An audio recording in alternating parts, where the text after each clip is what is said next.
Uh, nah, nah, nah. Make him say, make him say,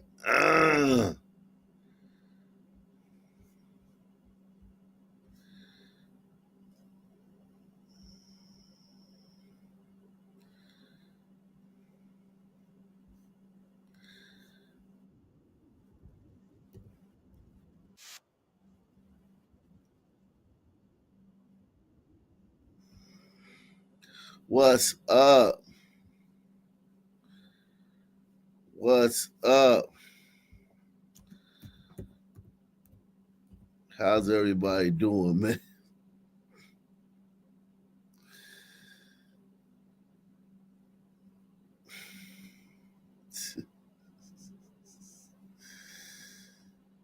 Oh my god. Oh my god. We in here, man. Bizarro world, man. You heard me?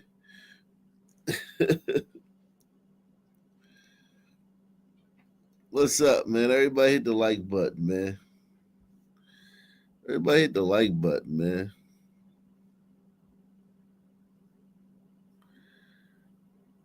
Everybody hit the like button, man.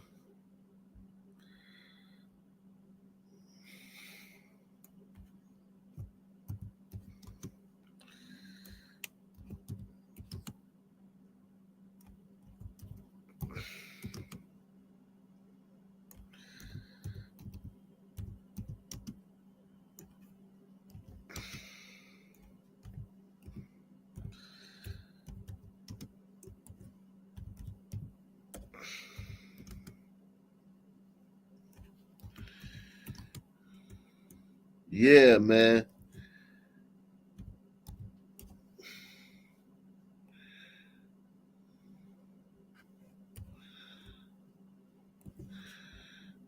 We in here, man.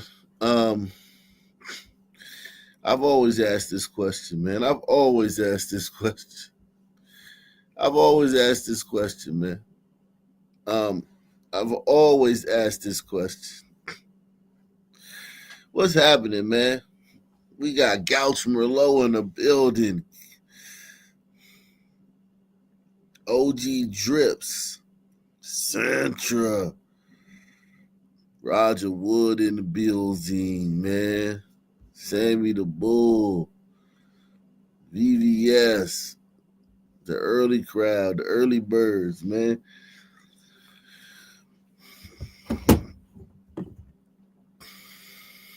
Yeah, man. We in here, man.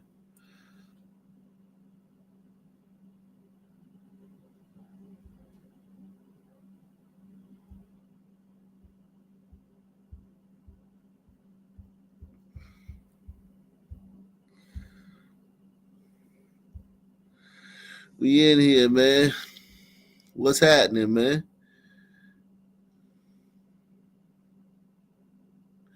What's crack-a-lacking, man? Ain't nothing. Ain't shit.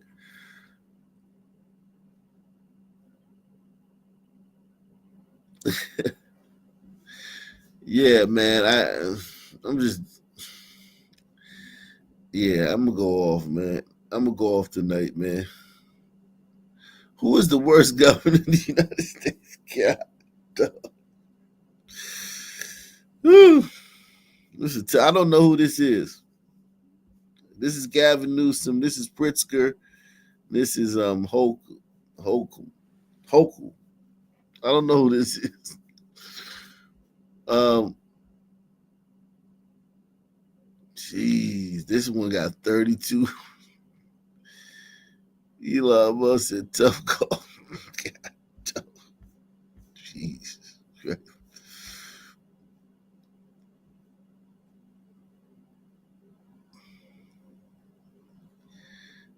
Who's the worst mayor? Who's this other lady? Who's that lady at the bottom right?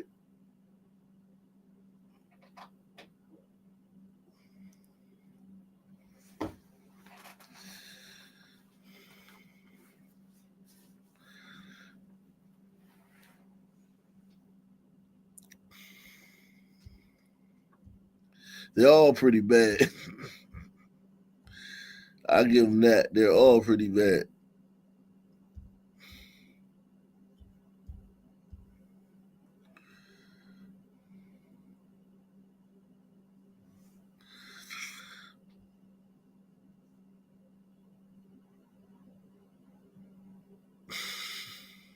Oh, that's Gretchen Whitmer.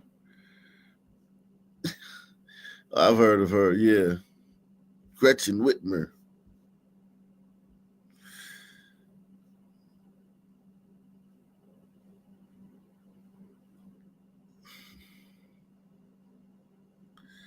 Wow, Bruce Willis is this old? That's crazy. Wow, Bruce Willis was like the biggest action star in when I was coming up. The '80s, late '80s.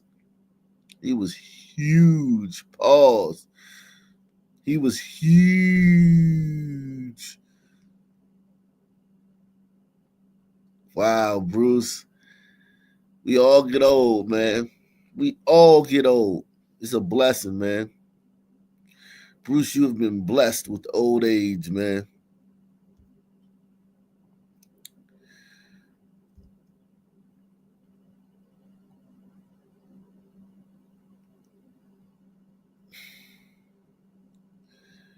You have been blessed with old age, Bruce Willis. You have been blessed with old age, man.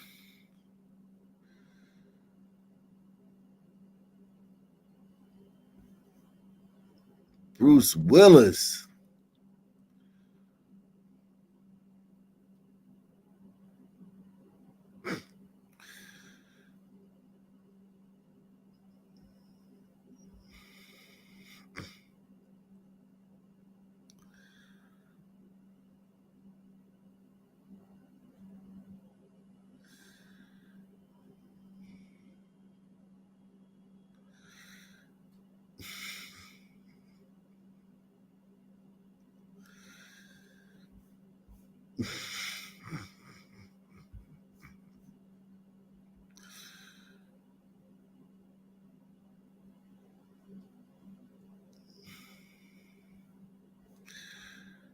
Oh God.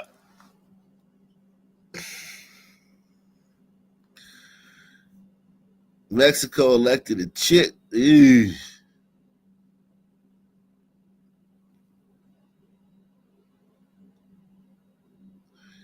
Eesh.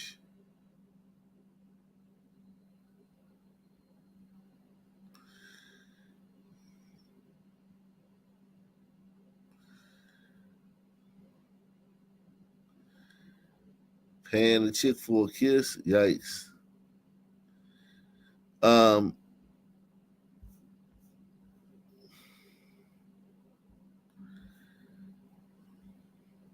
Wow. Kamala's back, man. Is this Kamala? What's she doing? She vice president until January. She vice president until January, man. Why she not governing, man? Better govern. Shout out to Nigtown, man. Yo, what's cracking?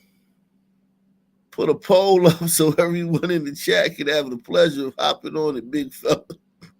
Let's get it. God, dog. Pause. Um, I just have to remind you, don't you ever let anybody take your power from you. You have but we did take Trump did take your power from you. You have to leave the White House on the 21st, baby. We did take your power from you, you old hag. She look old, man. You old hag. Took we took your power, man. You no longer get to govern, man.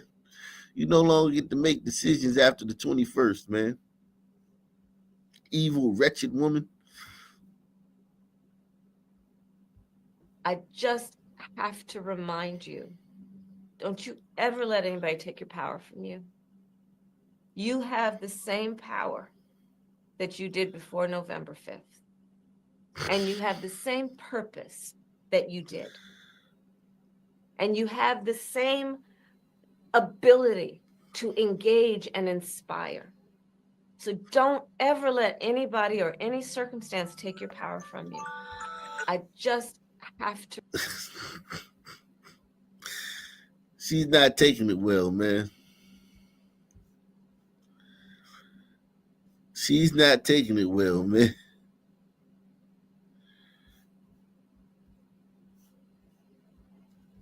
And I don't blame her, man.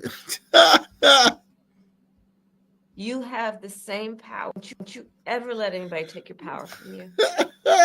You have the same power that you did before November 5th.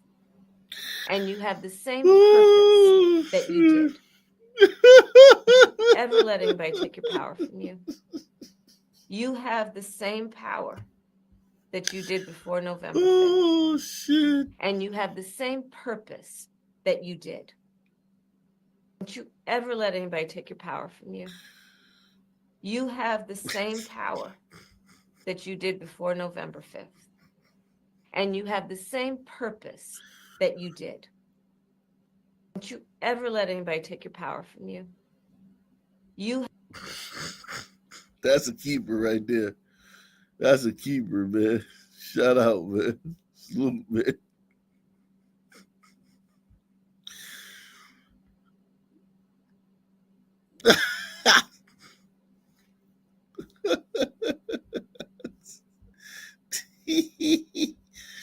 Doug, man,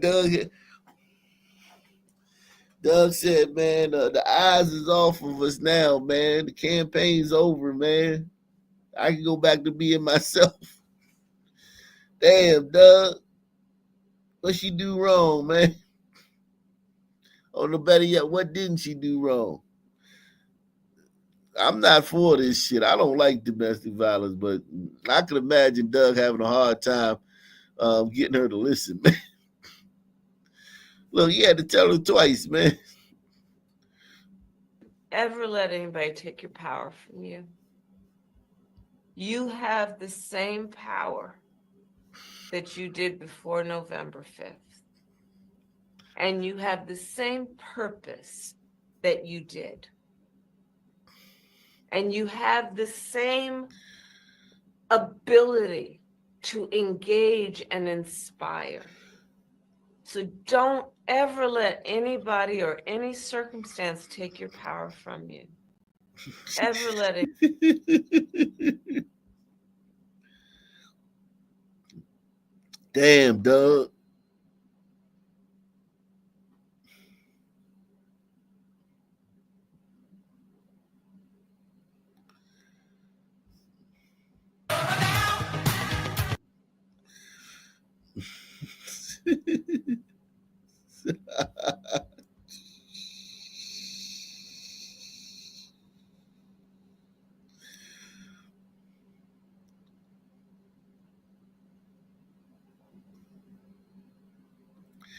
She looked like Anton Chigurh from No Country for Old Men, man.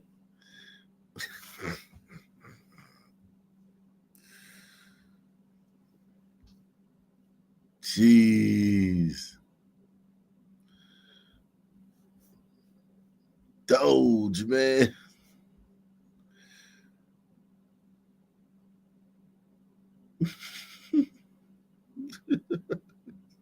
Shit.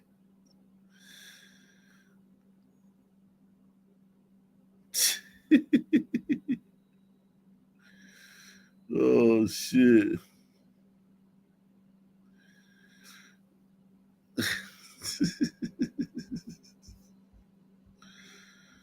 Oh, man.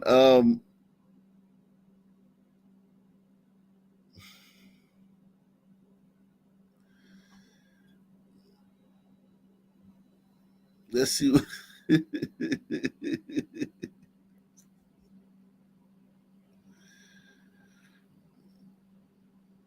let's see what's going on. Uh-oh.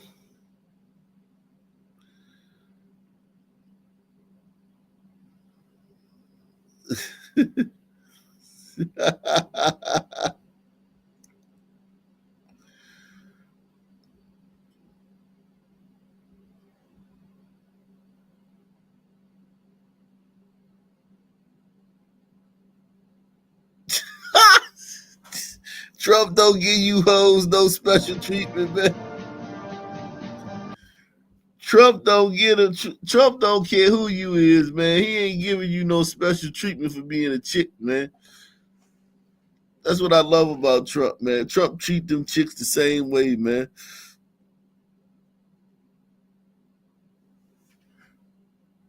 No special treatment for being a chick, man.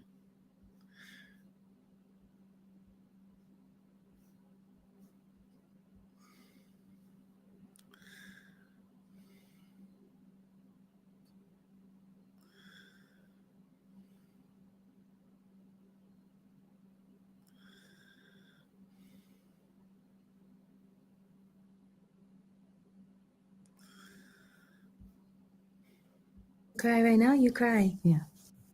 I'm a person and I feel and I have feelings and I can share them. And if you need to cry right now, you cry. Yeah. And someone said to me once that the green was the thing that I would love the most about Alphabet, that I would want to stay green. But actually, being green, yes, I loved playing this character. But every time I took the makeup off, I loved who I was even more. So I've come away feeling really beautiful. You f***ing are. Yeah. Holy shit. I mean, God. You absolutely. know? Yeah.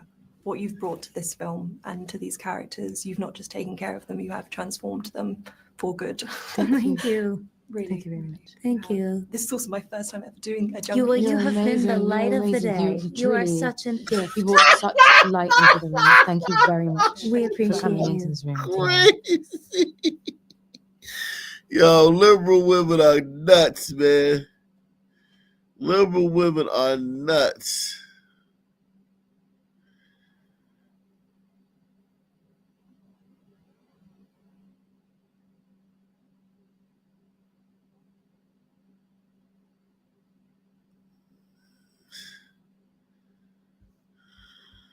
Don't you ever let anybody take your power from you. You have the same power that you did before November 5th. And you have the same purpose that you did. And you have the same ability to engage and inspire. So don't ever let anybody or any circumstance take your power from you. And most importantly, be unburdened by what's been done. You got to make sure you be unburdened by what's been done.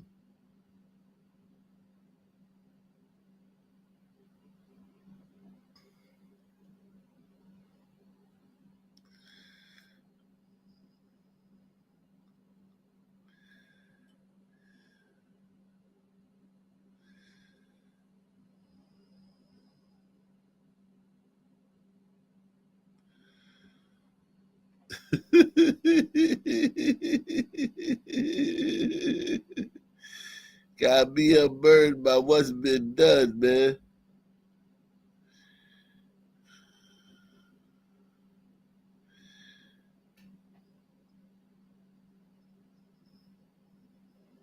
Uh-oh. I gotta do a video on how she's the reason the NBA ratings are so low. Dang, that girl barely caught that motherfucker.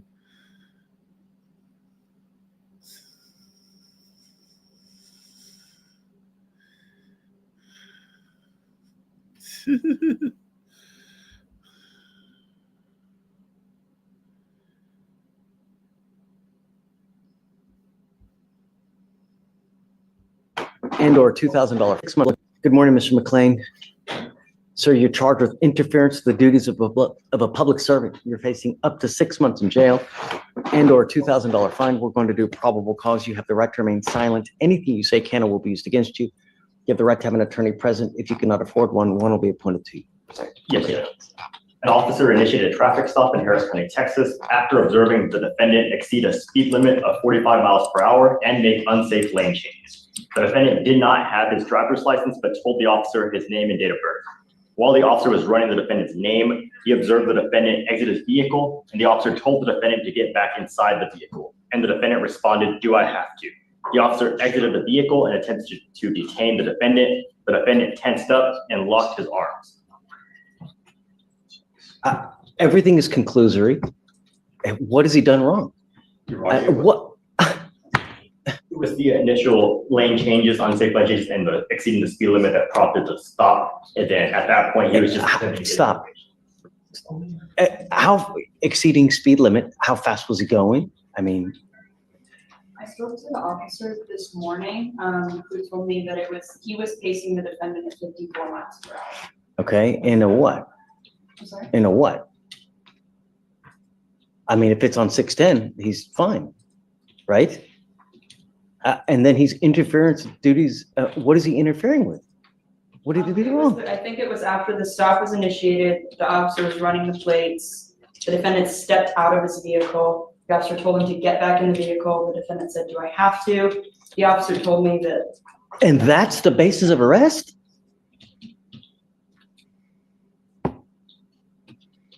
See how it was. Speak, Your Honor. please. Don't. Are you losing? No, sir. Okay. Nigga about to open his mouth.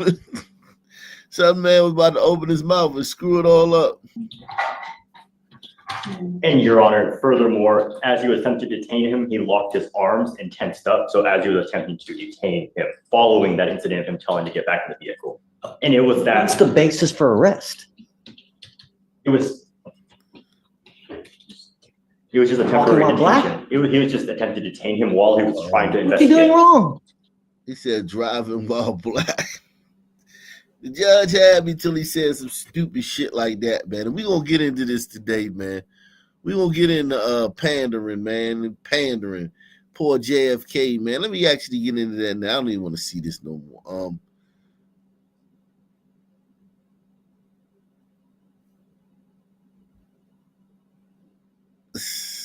I don't even want to see that no more, man. Let me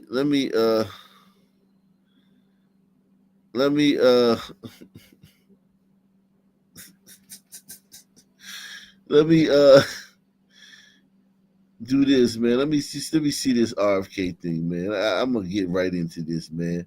I'm gonna do something different tonight, man. Everybody hit the like button, man. Sponsor the show, guys. We need some people to sponsor the show, man. Sponsor this show, man. Be one of this is RFK.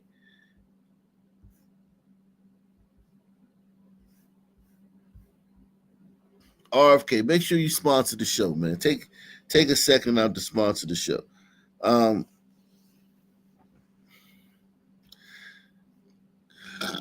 This right here is disgusting. I'm ashamed of you, RFK. So I don't think you can change that part of human nature. What you can do is you can make kids resilient against it. And the way you do that is by giving them a great education so that they know that they have potential. And the other thing is to give them business models, role models, and opportunities within their own neighborhood.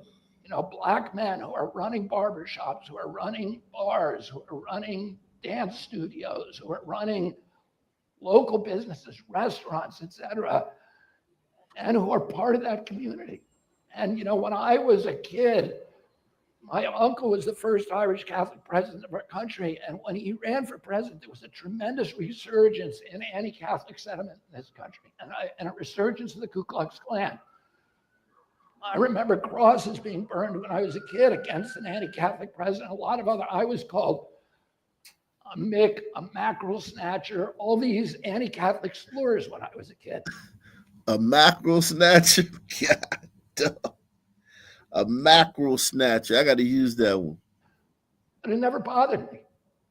If somebody called me that, I would think that guy's got a problem. But I didn't think I have a problem. And that because I had a great education, I had a family who loved me, I had role models in my country, I had confidence in my own future. Oh, you know, those kind of things had no impact on me. And that's the kind of resilience that we want to give the Black American children so that they have so much confidence in their own future that when they do encounter the inevitable racism, that it will bounce off them, that they'll be, like the Avengers, they'll be immune to it. And then we don't have to stop racism altogether, because we're never going to be able to do that. But we can have children that are not affected by it, that don't internalize it, that don't see it as their problem. They see it as the person whose race is problem. So I don't think. I'm going to be honest with you. What he said right here was good. It was a great speech, a great motivational speech, but you can't talk to black people like that. Press 1. Salute to D from Boston. He says, peace, Ak. I hope the panel take the gloves off tonight. Have a good one. Yeah. Shout out to you, man. Salute to OG Drips, man, in the building. You can't talk to black people like this, man. You give black people an excuse, they're going to take it every time.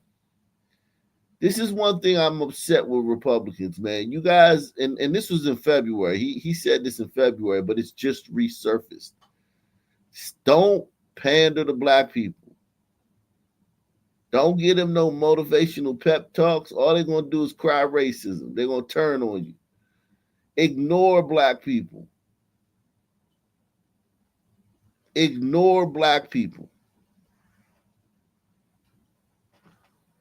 I'm telling you, Republicans, right now, look me in my face, Republicans. Ignore black people. Ignore them.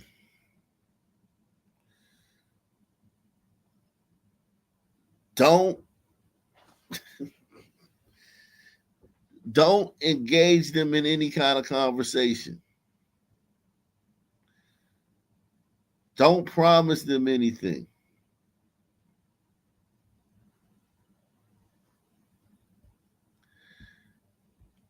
I want to show you let's see, don't promise black people anything. Don't give them any pep talk, don't give them no compliments.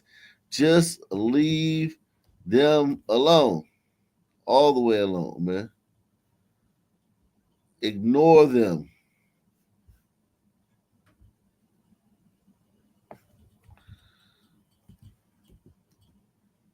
Because there was nothing wrong with what RFK said there, other than that he just didn't know who he was talking to.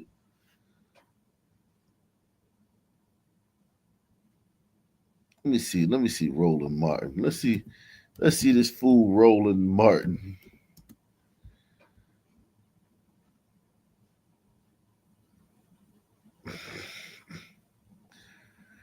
Roland Martin. Here you go. Here we go.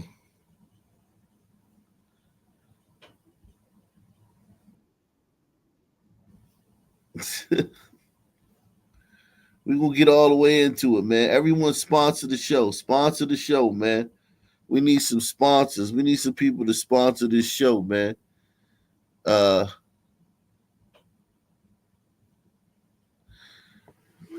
We need some people to sponsor the show. This is hilarious right here. Let's go ahead. Let's get into it. Hit the like button too, man. Everybody right now smash the like button. Everybody who's in here, smash the like button right now. We need to get 200 likes, man. Everybody smash the like button. This is not going to take long to get to 200.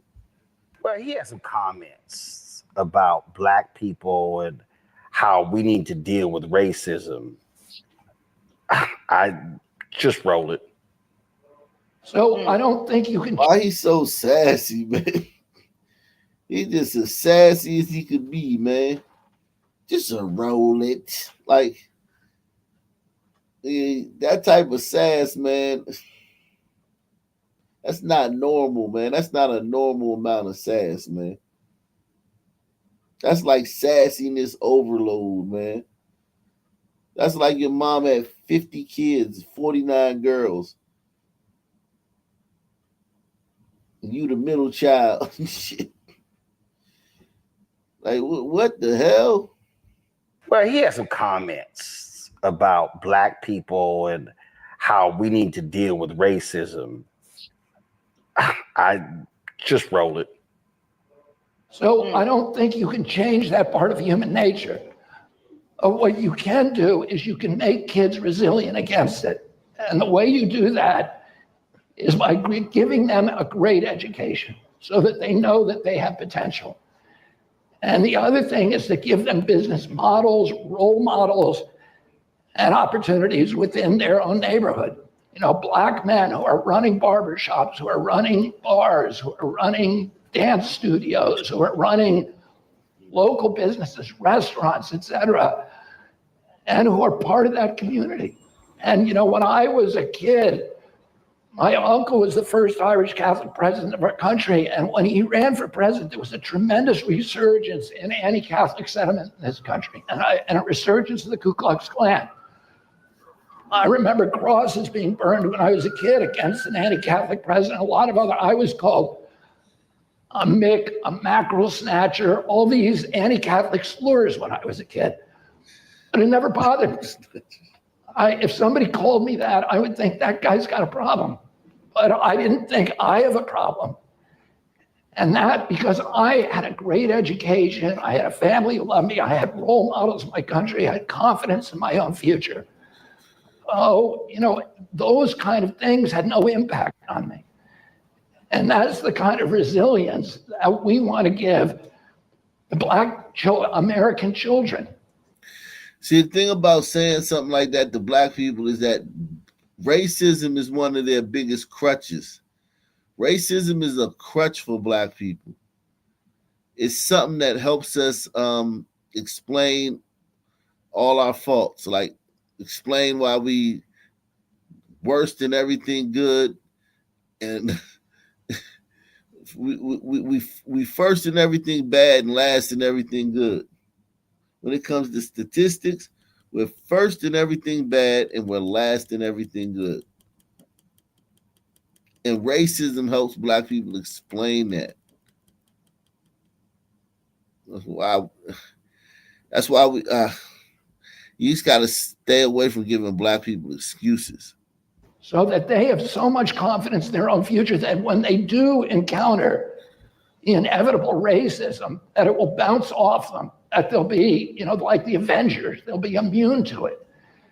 And then we don't have to stop racism altogether, because we're never going to be able to do that, but we can have children that are not affected by it, that don't internalize it, that don't see it as their problem. They see it as the person whose race is problem.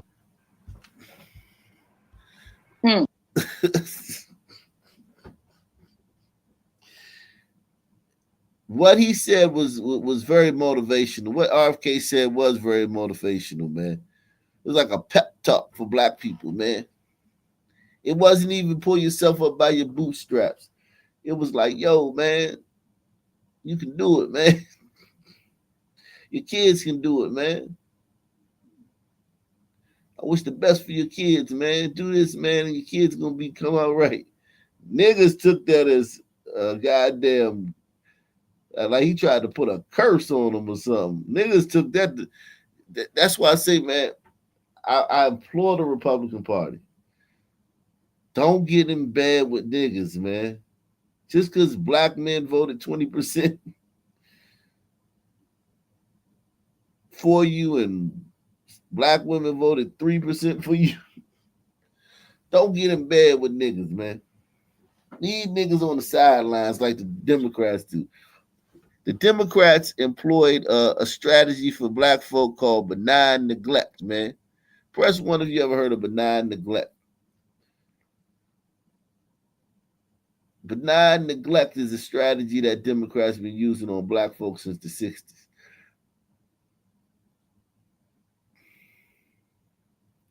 It's where you just talk to them and you get, you know what I'm saying, every 4 years you talk to them and you listen to their concerns.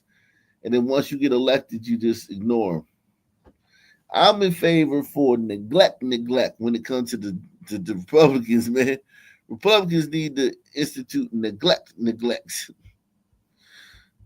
And then we don't have to stop racism altogether, because we're never going to be able to do that, but we can have children that are not affected by it, that don't internalize it, that don't see it as their problem. They see it as the person whose race is problem.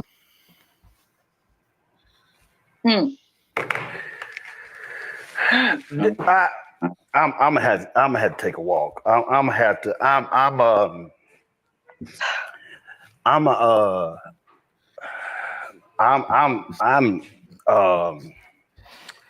He know that RFK didn't say anything wrong. He's trying to figure out how he's going to attack him. That's why he walked off camera, because he know he don't really have nothing bad to say about what RFK said. RFK didn't say anything wrong. Only thing RFK did was engage black people. As a Republican, you never engage black people. Treat them like Democrats, benign and neglect.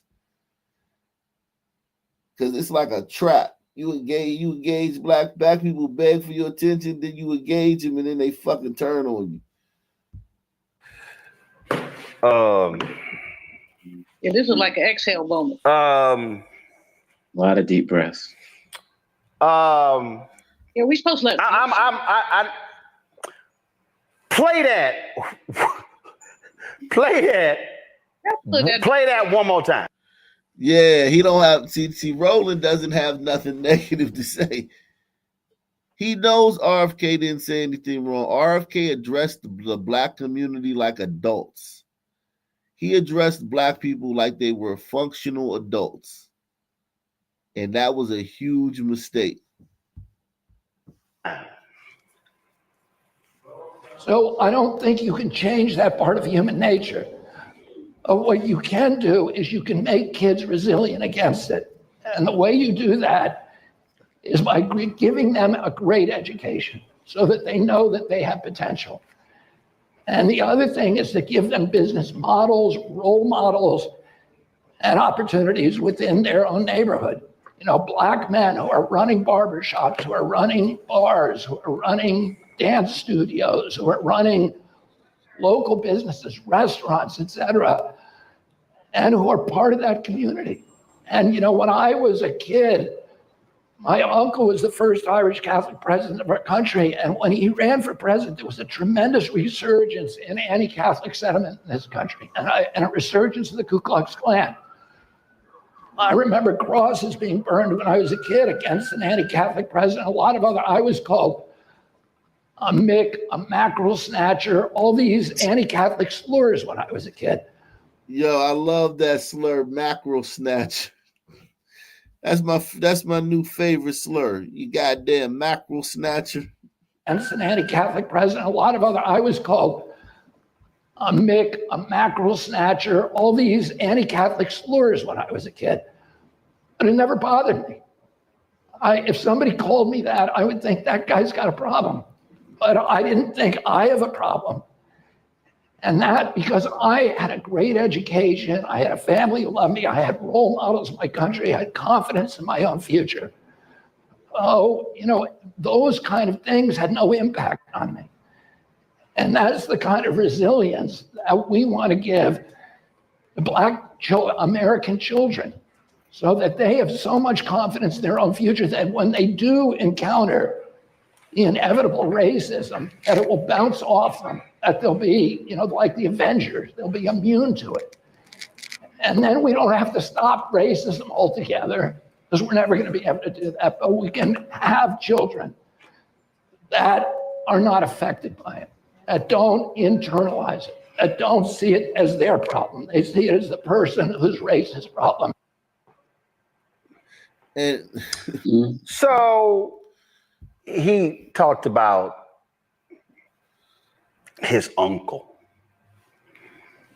becoming the first Catholic president. Go to my iPad. Robert Kennedy's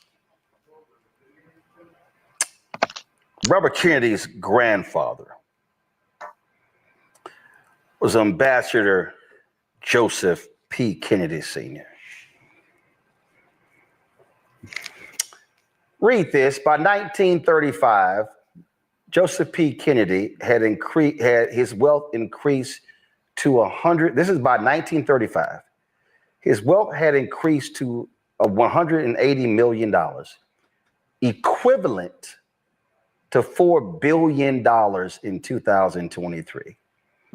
He also acquired enough capital to establish million trust funds for each of his 9 children that guaranteed lifelong financial independence. That's one story. Here is, this is from history.com. He's struggling to find something wrong with what Robert F. Kennedy said. He's struggling. He knows RFK didn't say anything wrong. The only thing RFK did was wrong was to engage with Black people. It was to bring them to the table, was to invite them into the conversation, was to allow them to, you know what I'm saying? No. Niggas on the sidelines, man. Niggas ain't, treat them the way the Democrats treat them. And it talked about how Joseph Kennedy amassed his wealth. First of all, he was a bootlegger with the mafia, had his money in other things. What, you just walked right past the camera. I got you. So go ahead. All right. I'm just going through here, y'all. Look at it. Look at this right here. Kennedy sold his liquor franchise a decade later. He walked away with $8.2 million, more than $100 million in today's dollars. All right, let me just keep going on here. I'm just going on while I'm sitting here looking at how he made Roland, what is your issue with what JFK said? He still hasn't said his issue. He's trying to think of an issue. He's trying to think of how he's going to attack him. But he can't really say nothing about his message. this money. So that's how Kennedy made his money. Do y'all know what this is? This right here, y'all, is the Kennedy compound in Hyannisport, Massachusetts. This is the compound. This is where the Kennedy family traveled. This is where they played football. Y'all know there were no crosses being burned at the Kennedy family compound. None of those things were actually happening there. You do know how rich they were. Then when JFK is killed on November 22nd, 1963, his brother Robert F. Kennedy then becomes the leader of the family because the dad had a stroke. See, the thing was passed down. So it was Ambassador Kennedy, eldest son had gotten killed, had died before. Then it was JFK. Then it was RFK. And then after RFK was killed in June 1968, Teddy, the youngest boy, y'all do realize the Roland, girls what is your problem couldn't control with what the he family said? wealth. Racism and the bigotry off. Just that they need to be able to just, be resilient. You can't show me a Kennedy who could have withstood the racism and the bigotry that any regular, ordinary Black person had to endure and still survived. Show me the litany of Black people who were maids, janitors, who washed and cooked white folks' houses and children, yet were able to send their kids to college to have a life. There is no white man in America who should ever tell anybody Black what resilience looks like. You can't show me. You cannot stand before me. And every Black person, put the video up and show them. Every black person who was sitting there listening to Robert F. Kennedy, if they didn't cuss his monkey ass out, shame on all they sorry asses. Because there's no way I would be silent and have some white man or white woman tell me that the way we need to be able to raise black kids is to have mentors and role models, and if they could be just to be resilient, they can just shake off the haters, shake off the racism, and like be Avengers. Really? Robert Kennedy Jr. could walk into a bank and he doesn't need to have a business plan. In fact, Robert Kennedy Jr.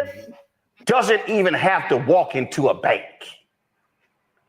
His family can self-fund it. Yeah, but he's still allowed to speak on issues just because his family's wealthy and political giants. He still could speak on issues. I mean, I just don't understand. I know why Roland's mad, but I wish he could verbalize. It seems like he's just acting mad and outraged until he thinks of a talking point he can spew. Because there's nothing wrong with what RFK did, other than the court. Robert Kennedy Jr. can run around with his anti-vaccine conspiracies and travel the country with all of his nonsense because he's the beneficiary of a trust fund that was paid for by his bootlegging grandfather. And so we are supposed to sit here and accept that kind of bullshit? Woo. We're supposed to sit here and tolerate this ignoramus trying to tell black people, folk who are the descendants of people of African descent, who were kidnapped and taken from Senegal, from Ghana, from Sierra Leone, and other African nations, and transported across the Atlantic and dropped off in Brazil, in Jamaica, in Haiti, in the Dominican Republic, all across the Caribbean before arriving here. The millions that died in the transport, and then those that came here and were savagely beaten and treated and shamed and degraded. Black women who had babies cut out of their womb. Black men who had their penis. So now he's describing the Arab slave trade. Savagely beaten and treated and shamed and degraded. Black women who had babies cut out of their womb. Black men who had their penises cut off. Do we need to describe what white folks did in America to the body of Nat Turner, where his entire body was mutilated and held up like a trophy? Do we need to talk about 300 black people dying in Tulsa in 1921? Do we need to talk? Nah, Roland, you talk about it all the time, man. What is your problem with what RFK said? He had a 2-minute uninterrupted pandering towards black people. What was the problem? Was it that he was pandering? What was the problem, Roland? You've been talking for 30 minutes and you still haven't told us what the problem is with what he said. Talk about the Red Summer of 1919. We can talk about the savage brutality in Wilmington, North Carolina. Should we talk about the constant bombings and beatings and lynchings that took place? Should we talk about the constant bombings? When did some black people get bombed, man? When did black Americans get bombed, man? What is this guy talking about? Bombings. Because they try to say they bombed Black Wall Street. Whoever they is, bombed Black Wall Street. He said the constant bombings. What other bombings? The group of black soldiers who killed white folks in Houston for how they were being treated. We can go on and on and on and on and talk about Rosewood. We can go all across this country. And this son of a bitch has the audacity, the unmitigated gall to sit in front of a group of black people and explain to them how in the hell we should equip our boys and girls to be resilient. Real simple, Robert Kennedy. Fuck you. That's what you get. That's a message to all Republicans, man. Leave black. You won in a whole election without talking to black people. Trump won the election without talking to black people. Don't start talking to them now. Black people don't matter, man. We don't matter. We don't move, shake nothing. We do rap music and R&B and shit and fucking a couple of sports. But we don't own the teams. We don't own the labels. We just straight entertainers, man. Don't talk to black people, man, because they're going to tell you, fuck you. Ain't what nothing RFK Jr. said deserved for somebody to tell him, fuck you. He didn't say nothing that was worthy of somebody saying, fuck you. He gave a nice pep talk, man. He gave a nice pep talk, man. A nice pep talk. A positive,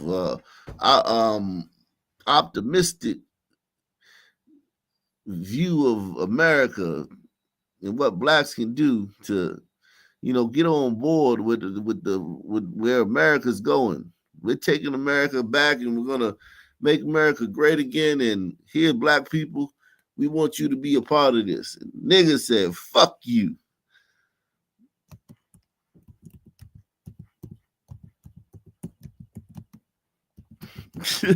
God damn.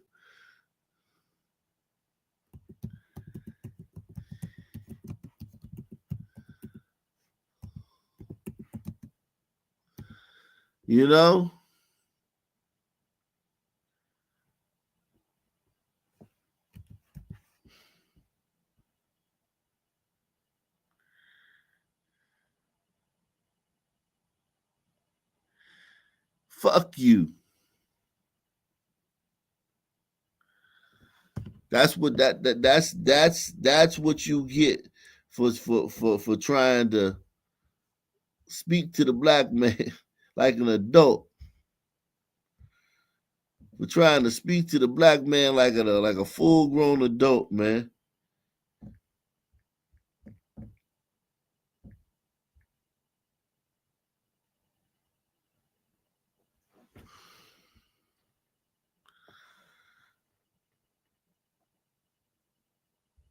That's what you get, man. That's what you get. There was nothing RFK said that deserved that, man.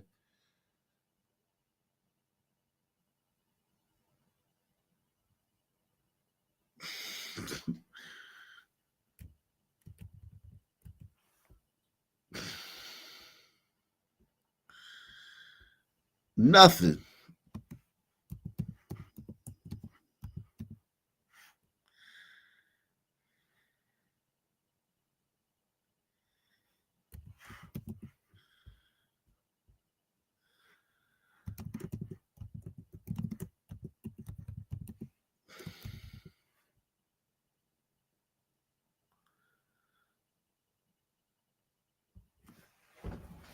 Yeah, man. I just made a poll, man. Take that poll, man. Hop on that poll, man.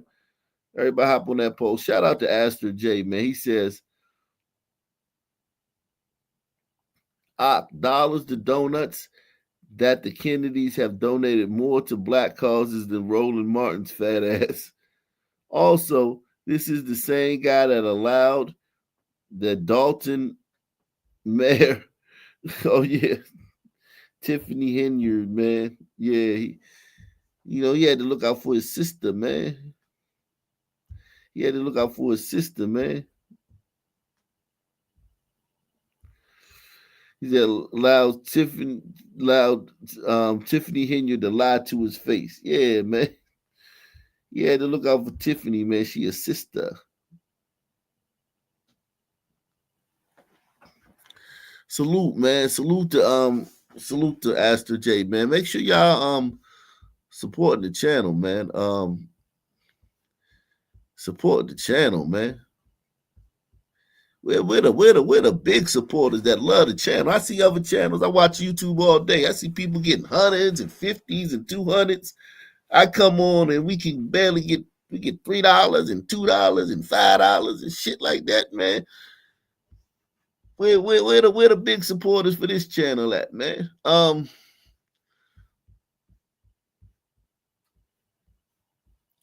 But there's nothing he said, man, that deserved this, man. Who were kidnapped and taken from Senegal, from Ghana, from Sierra Leone, and other African nations, and transported across the Atlantic and dropped off in Brazil, in Jamaica, in Haiti, in the Dominican Republic, all across the Caribbean before arriving here.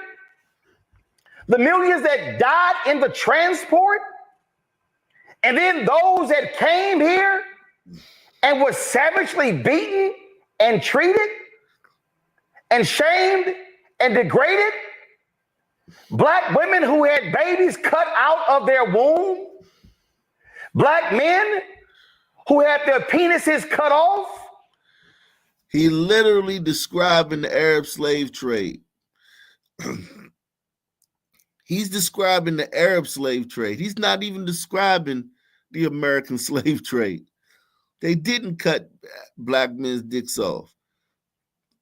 We got to have families. Now, they would sell your family if they separated families. You know, family was separated at the border.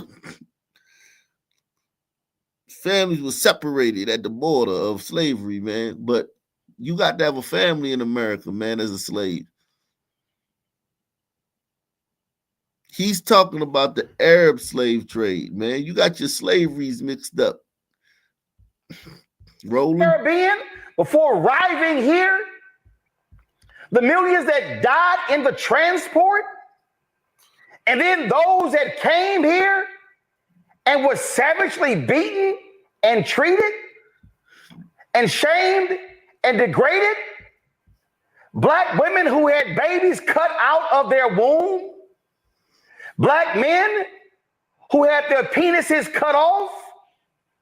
Do we need to describe what white folks did in America to the body of Nat Turner, where his entire body was mutilated and held up like a trophy? Do we need to talk about 300 black people dying in Tulsa in 1921? Do we need to talk? Roland, it wasn't 300 black people. It was more like 26. 10 white people were killed and 26 blacks were killed. 300. This fool said 300. They don't even have 300 names, man. They couldn't even, they barely got 26 names. Let know 300 people killed in Tulsa. Stop lying about that, man. I've done several videos about that. Several researched that extensively. It's 26. And the black people killed 10 white people first. Shout out to Dick Roland.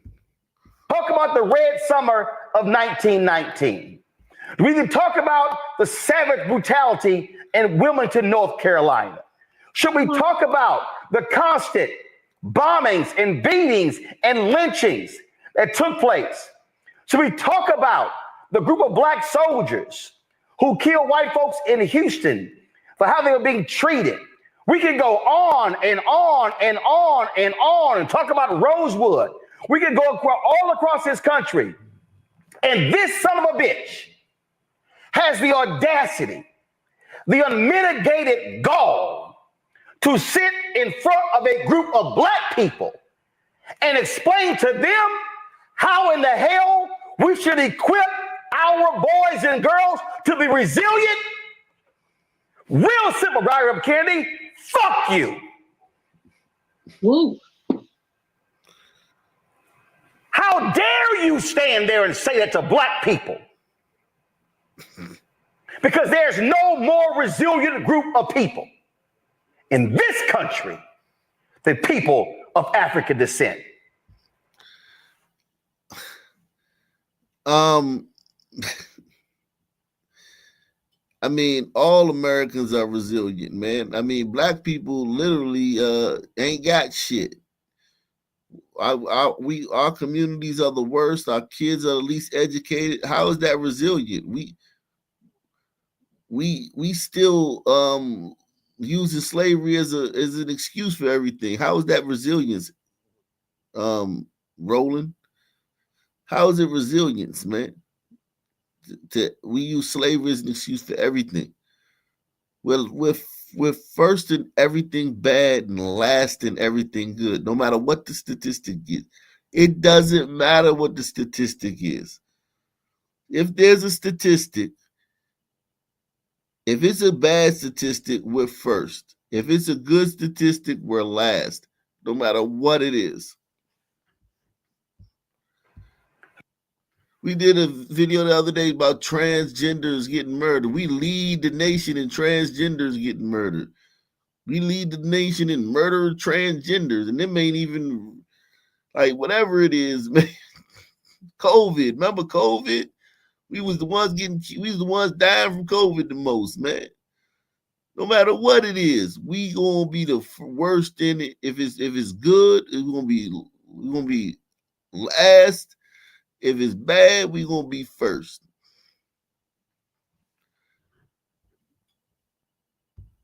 No group in the history of the United States has been degraded, maligned, beaten, killed. And I think about that, Roland. I mean, what you're saying is not really a flex, man. Salute the tardigrade hatchling, man. Shout out to you. What you saying is not really a flex, Roland. Salute to Michael Brown, man. He said, nice job, man. Salute to Michael Brown, man. Shout out to Michael Brown. What you saying, Roland, is not really a flex, man. You bragging about being fucked up and fucked over and shit. Why you doing that? In the history of the United States has been degraded, maligned, beaten, killed, torn asunder, abused mentally, abused physically, abused spiritually.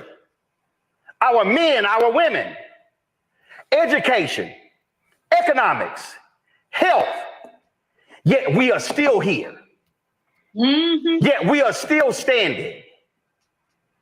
And you somehow want to stand there in all your whiteness, in all of your privilege, in all of your riches, to tell black people how we need to put an armor on our kids in order for them to be resilient.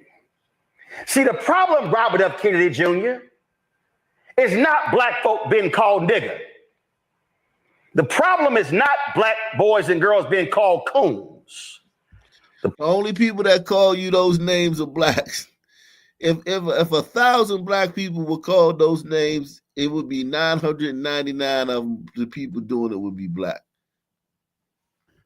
The only people that call black people those names are black people, Roland. Kids, in order for them to be resilient. Maybe white people is walking up on your goofy fat ass calling you a nigga, but it don't happen to me, man. I don't go nowhere and white people be running up on me calling me no nigga. I don't know nobody who that happens to. Nobody I know that white people be running up on them calling them nigga. It don't happen. Maybe you, because you look like you sweet, you look like a soft target. You look like a soft target. See, the problem, Robert F. Kennedy Jr., is not black folk being called nigger. The problem is not black boys and girls being called coons. The problem, Robert F. Kennedy, is not black boys and girls being called porch monkeys, lawn jockeys. The problem is when they smile in our face and say loan denied. The problem. Yeah, but if y'all everything that you just mentioned, y'all would also be the most likely to renege on a loan, man. Y'all got the least money, right? Y'all the least employed, the least property, have the least wealth, the most in debt, least education, the least homeowners, the least married. If you the least in everything like that, of course you're gonna be the least to get a loan, motherfucker. Press 1. You're gonna be the least to get a loan too. You're gonna be first to get denied and the last to get a loan. You be first in, like I said, first in everything bad and last in everything good. You're gonna lead the nation in getting denied loans, and you're gonna lead the nation and not paying the loan back when you get it.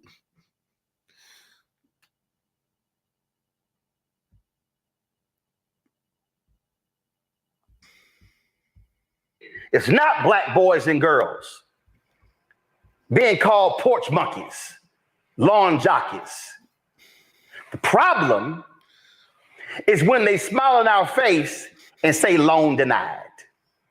The problem is even in 2024, when you black, you have to take down the black paintings and the books and the family portraits from your walls and your shelves, and remove your DVDs and remove anything that has a semblance of blackness so you can get the right appraisal for your home. I've never heard that. I heard that one case where those black people said that they listed their house as black and they got one appraisal and then they listed it as white. They got another appraisal. But I'm sure that's just like Airbnbs. People won't rent to black people. People are hesitant to rent to rent to black people Airbnbs. And guess who else is hesitant to rent to black people? Black people with Airbnbs. They did a Harvard study, an extensive study, over 6,000 listings. And they found that everyone discriminates against black people evenly across the board, especially black hosts or on the Airbnb app. They discriminate against other black people. They don't want black people staying in their house. They don't want black people using their house. They prefer a white person to rent their house. Black people on the Airbnb app, just as discriminatory against blacks as anybody else.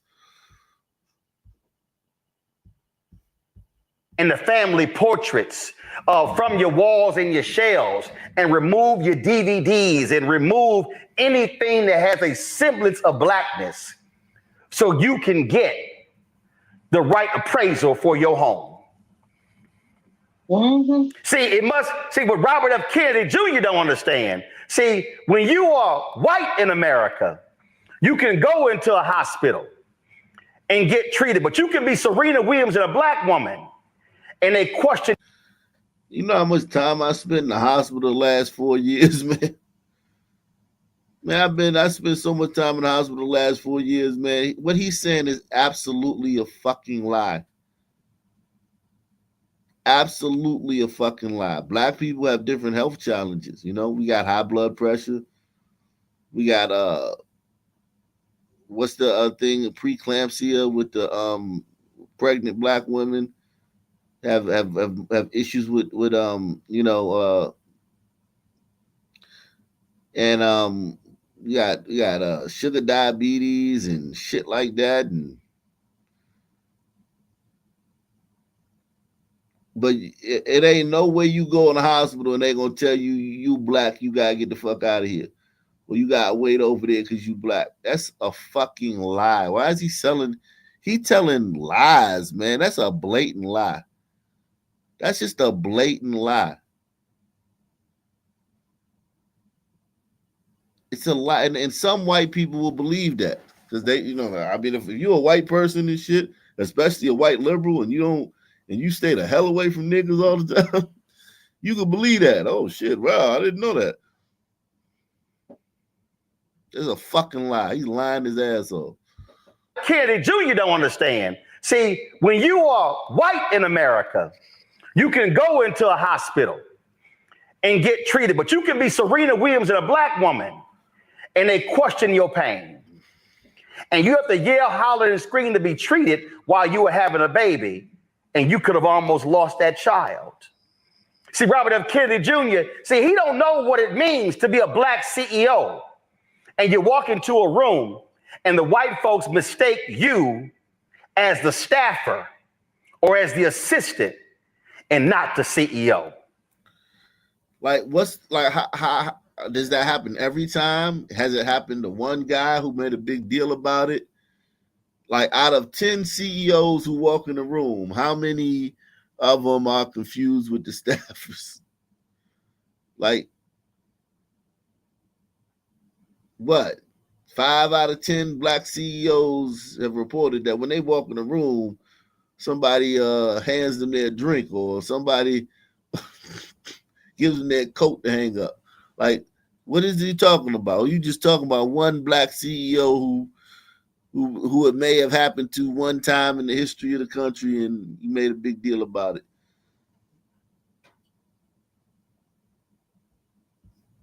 A black CEO, and you walk into a room and the white folks mistake you as the staffer or as the assistant and not the CEO.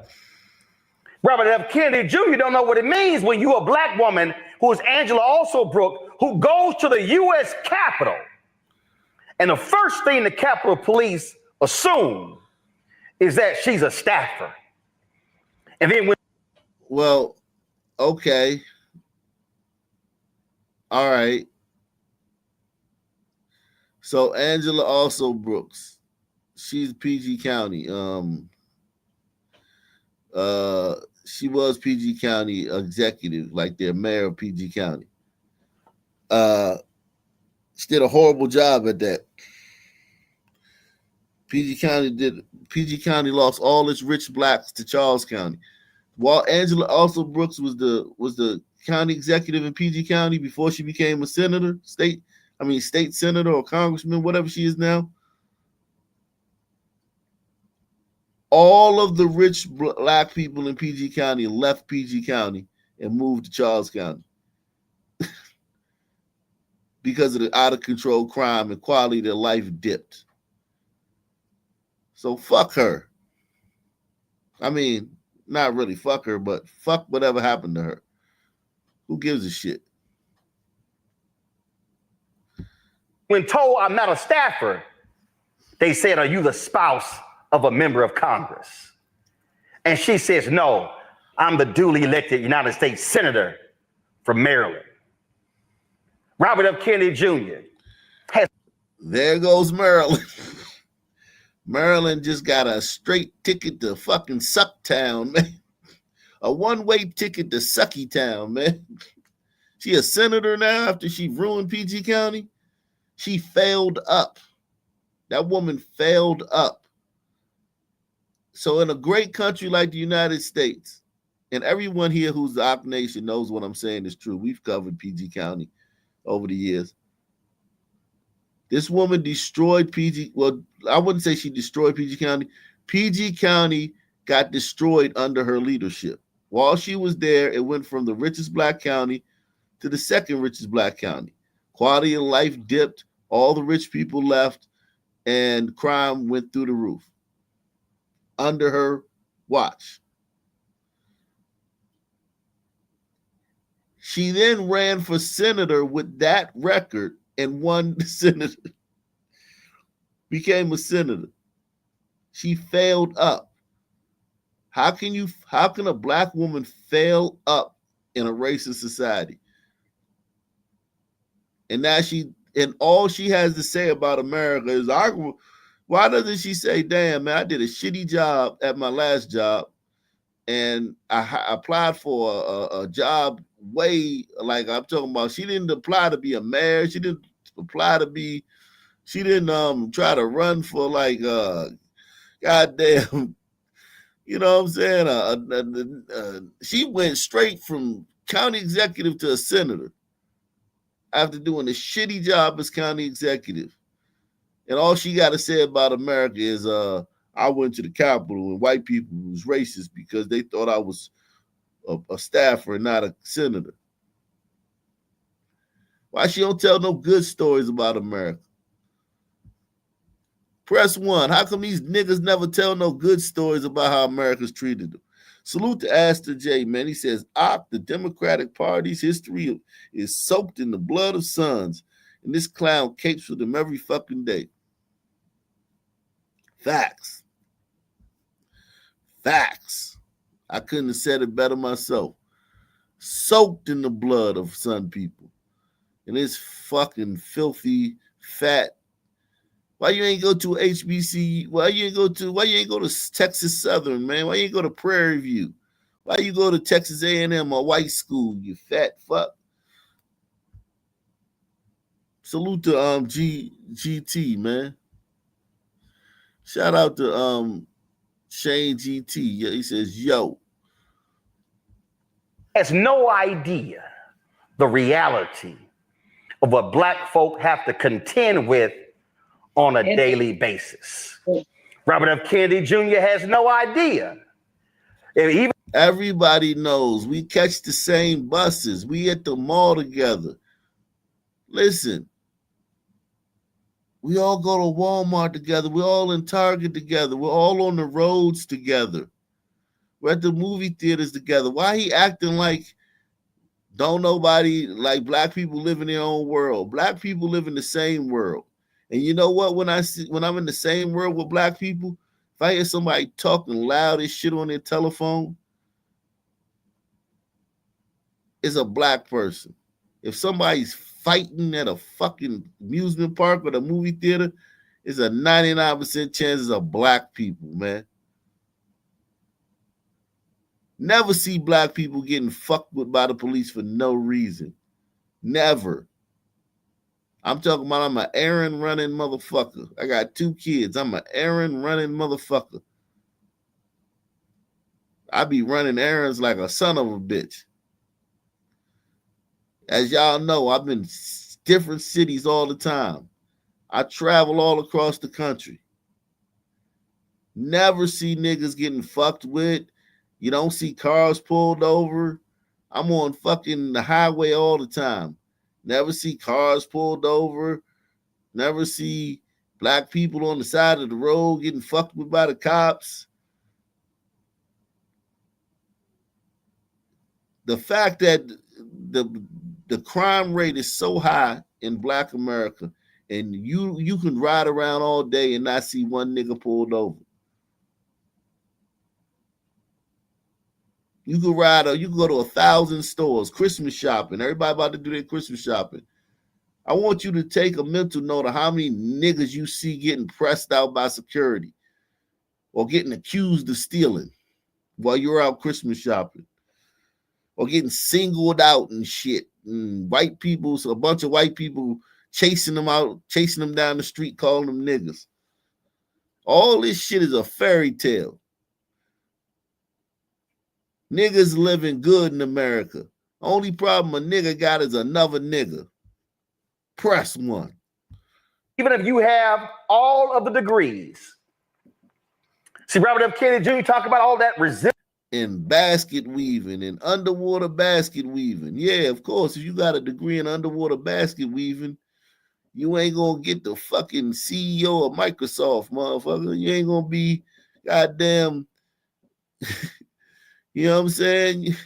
It's certain professions you gonna be able to get a job in as this a goddamn degree, a major in African American studies and fucking shit like that. You ain't gonna get no fucking job in no tech field and STEM and shit like that, nigga. You got a degree in African American studies. Ain't no STEM, ain't no tech, math, engineering places calling you, man, for no fucking interview, man. You ain't got a law degree. You African American studies and shit. Resilience and then Avengers. I don't let nobody white mistreat me. I don't let any. Yeah, but that shows you how great of a country is, because you fat, soft tissue, soft as cotton. If white people were really that bad, you be fucked, boy. You be the first one to get fucked. If white people were really that bad, you wouldn't be able to say that, because you're the least imposing black dude that I seen all fucking day. You the least imposing little short, fat, rotund, soft tissue, bug-eyed son, man. If white people was really on their gangster shit with black people, you would never be able to say that. You would have already been taken care of. They'd already took care of you. They'd have sent the JV team to take care of you. The JV team the JV white racists would have got you out the way.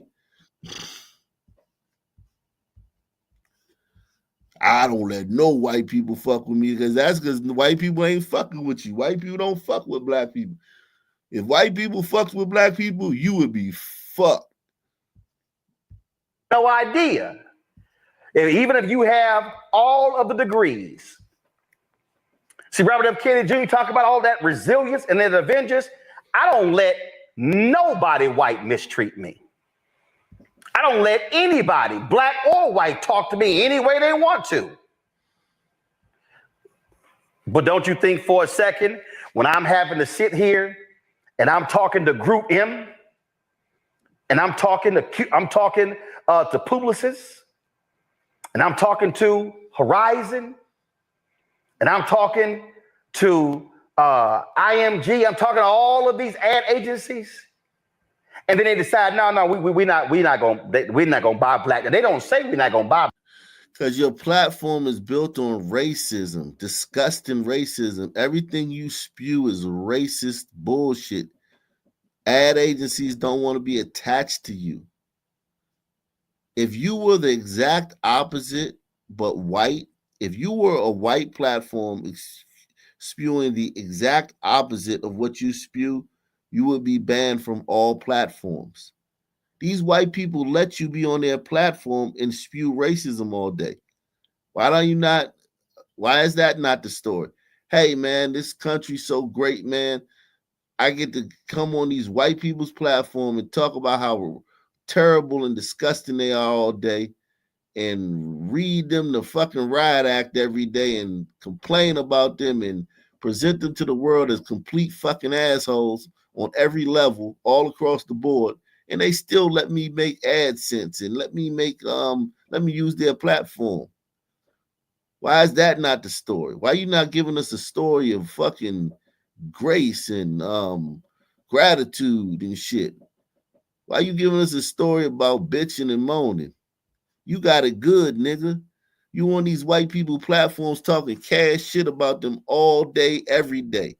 And I ain't just talking about a little bit. I'm talking about incendiary shit. You make a slow-footed, lead-drinking, mush-mouth nigga listen to your channel and want to go kill a white person. You indoctrinating evil into people in malice and nefarious intent in the people towards white people. Gee, I'm talking to all of these ad agencies, and then they decide, no, we're not gonna buy black. And they don't say we're not gonna buy black. They just don't buy black. When I'm dealing with political campaigns, when you look at the top 5 firms, ad agencies, and how much money they made, more than $600 million was funneled into those firms. And the top. Yeah. And you're black, you're Indian or you're Irish, whoever the fuck she was. That bitch, Camilla, whatever the fuck her name is, she got $1 billion and she spent $600 million with white folk and spent $28 million with black folk. And after the campaign was over, y'all got on TV and called every black person who didn't vote for everything but a child of God. What does that make you, you moron? Hey, moron, listen to what you're saying right here, moron. Moron, listen to what the fuck you're about to say. You're about to say the bitch that you rode or died for got $1 billion and gave $600 million to white folk and gave $28 million to black folk. That's what you're about to say, you asshole. You shouldn't have said this. You should have left this part out. You should have left this part out. Press 1. We're not gonna buy black. And they don't say we're not gonna buy black. They just don't buy black.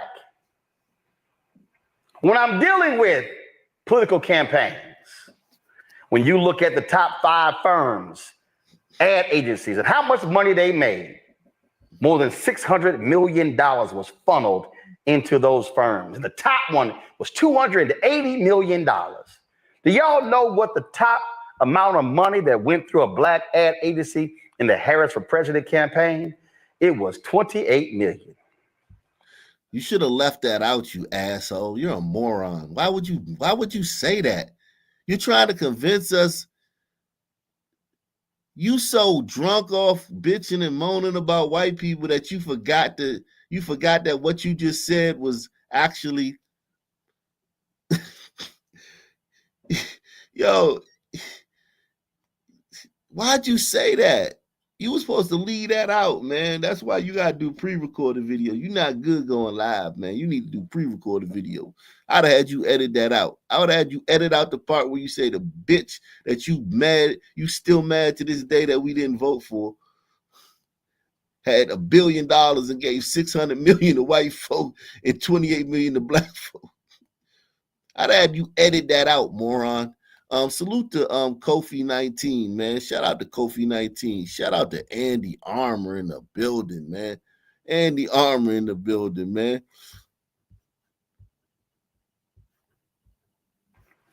Top white firm was $280 million. 10 times more. See, I can go on and on and on.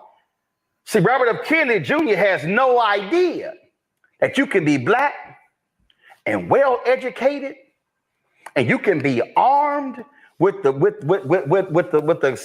Spirit of God on you. That's Ephesians, Robert F. Kennedy Jr. You can talk about that coat of armor. You talking about the Spirit of God?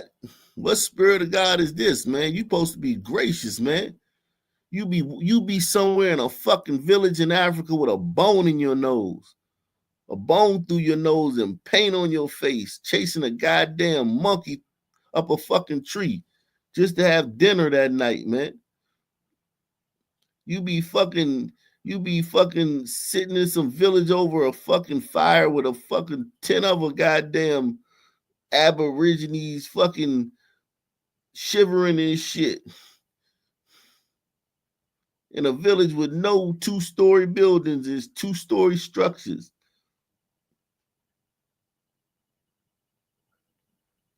Lines and shit on the fucking periphery of the village and shit.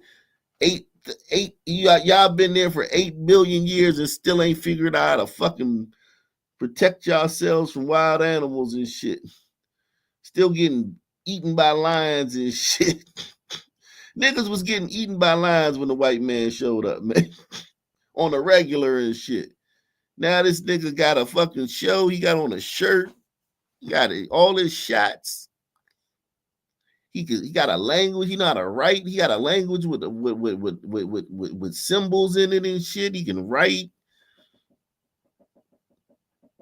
He got cars and planes and boats and shit. Nigga, you came up, man, from the white man, man. If you had any God in you, you would thank God for the white man. Has no idea that you can be black and well educated, and you can be armed with the spirit of God on you. That's Ephesians, Robert F. Kennedy Jr. You can talk about that coat of armor, that spiritual coat. You can have all of that, and you still are going to deal with the indignities of race.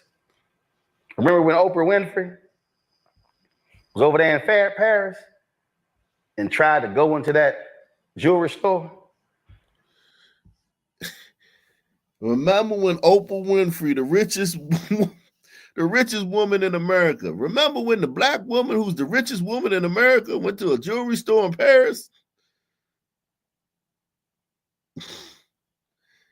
And they wouldn't close down the whole store and kick everybody out so she could shop alone? Man, this is a terrible world here, huh? He cites a bogus, obvious lie that the richest woman in the country. Jeff Bezos's wife divorced him. So yeah, Jeff Bezos, Mackenzie Scott, she's the richest woman, but the second richest woman in the country now. Before Jeff Bezos' wife took him to the cleaners, Oprah was the richest woman in the country, right? So yeah, man. What did you tell you about to cite some racism that Oprah went through? Are you really about to do that, nigga? While you trying to convince us how bad black people got it? Why you ain't use some crackhead woman or some goddamn woman on welfare? Why you use the richest? Because when you say Oprah, it make a smart person say, "Oh, that's the richest woman in the country. Oh, that's the biggest TV mogul in the country. Well, that's a woman who came from fucking doing the fucking 6 o'clock news in Baltimore to having her own station, her own, called OWN." But you about to tell us how bad her life is because of some white person allegedly said something to her 20 years ago. You still are going to deal with the indignities of race. Remember when Oprah Winfrey was over there in Paris and tried to go into that jewelry store and they wouldn't hit the buzzer? You want to show me? Remember, we went to that store in Paris and they wouldn't hit the buzzer. What the fuck does that mean, man? This vague ass alleged story of some kind of race. What the fuck does that mean? Remember when Oprah went to the store in Paris and they wouldn't hit the buzzer? What the fuck does that mean, nigga? Does that mean that life sucks? That means that the world is against black people. We can't make it. What the fuck are you talking about, nigga?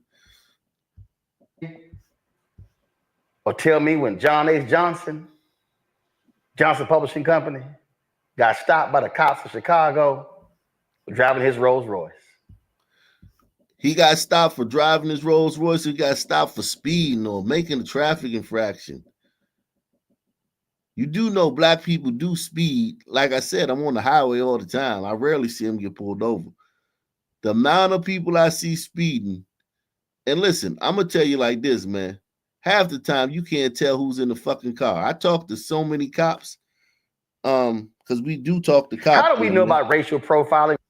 We do talk to cops here, man. I've talked to so many cops in person and on this show. They can't tell who's in the fucking car when it speeds by, Roland. They don't know who's in the fucking car.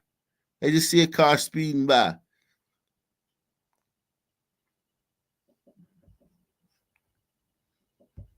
Robert F. Kennedy Jr.? Oh, poor black people had been stopped by the cops for a long time. But it was. So we all know niggas. Roland, we all know niggas. We all know niggas. We all know niggas, Roland. And niggas speed. And niggas drive dirty. Niggas don't got all their inspection shit together. They don't got their tags up to date. They don't got the inspection sticker. Nigga ain't got his license. He ain't got no insurance. You acting like niggas don't know, nigga. You act like you talking to a bunch of people. Well, you are. You talking to a bunch of your audience and shit. But this, you put this on the internet. Everybody know niggas, man. Niggas ain't no angels, ain't no saints, and ain't even trying to be. Last thing you want to be is an angel or a saint around a bunch of niggas. They gonna think you soft. Niggas ain't riding around just clean and doing everything right. Niggas is doing shit worthy of getting pulled over. I'm telling you, I rarely see him pulled over. I rarely have a nigga come to me talking about some, yeah, man, what's up, man? Ain't shit there. I just got pulled over. It's not a common occurrence. Niggas get pulled over when they get pulled over, and when they get pulled over, they probably did something wrong. The end, nigga. Middle class and upper middle class black people driving their Jaguars and Mercedes and BMWs on the New Jersey Turnpike who went public and told people about the reality of driving. Listen, when I was younger, I got pulled over a lot because I was speeding a lot. Smoking weed, driving down the fucking New Jersey Turnpike, blowing big doja. Y'all niggas gotta stop lying, acting like y'all got pulled over when y'all for being black, because stupid niggas like this believe that shit. Stop lying. Keep it real, black people. Driving while black. But we supposed to sit here and take lessons from somebody who needed heroin to study in school. But what do you mean, Roland? He's white. He's privileged. Why would he need heroin to study in school? And what did Robert F. Kennedy say for you to go off on him like this? His speech was very optimistic and very endearing, man. And it made me feel, all warm and fuzzy inside that he believed that black people could actually, give their children some advice that was worth a fuck other than watch out for the police. Salute to Richard Ramirez, man. Shout out to Richard Ramirez coming through heavy, man. Shout out to Richard Ramirez. He said, what's more dangerous, black race hustler or white liberal? You know what? I'm gonna pose that as a question I'm gonna pose that as a question, man. The last poll, 21% of you guys said Republicans should ingratiate themselves to blacks. 79% of y'all said they shouldn't. So we got 80% basically say Republicans should just treat blacks the same way Democrats treat them, but not neglect. And I agree 1,000%. Leave these niggas alone, man. Don't engage these niggas. Don't try to help these niggas. What he said? He said, what's worse? Hold on. He said, what's worse? He said, what's more dangerous? Black. Okay. What's more dangerous?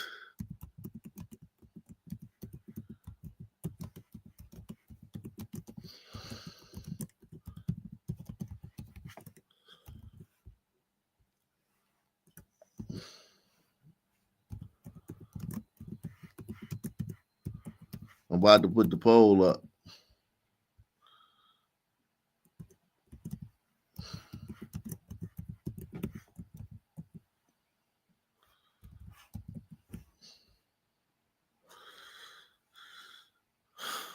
Everybody, man, hop on this poll, man. Everybody hop on this poll. I just put the poll up, man. Everybody hop on that poll, man. Pause. Back to goddamn this dude, man. We supposed to sit here and just be quiet and meek and say, yes, boss. Niggas ain't never quiet and meek. That's another annoying thing that niggas say, man. We always expected to take the high road, man. We the most forgiving people in the world, man. We always gotta take shit from up. Nigga, you niggas will burn the city down of a goddamn crackhead with a goddamn rap sheet longer than Shaq feet or fucking get killed by a cop, man. Y'all niggas don't take nothing lying down. You niggas don't never act like this. You niggas never do this shit. I wish you niggas would do this shit sometime so we can have some peace in this country. I wish you niggas would fucking dance a jig and fucking shine some shoes or something so we can have some peace.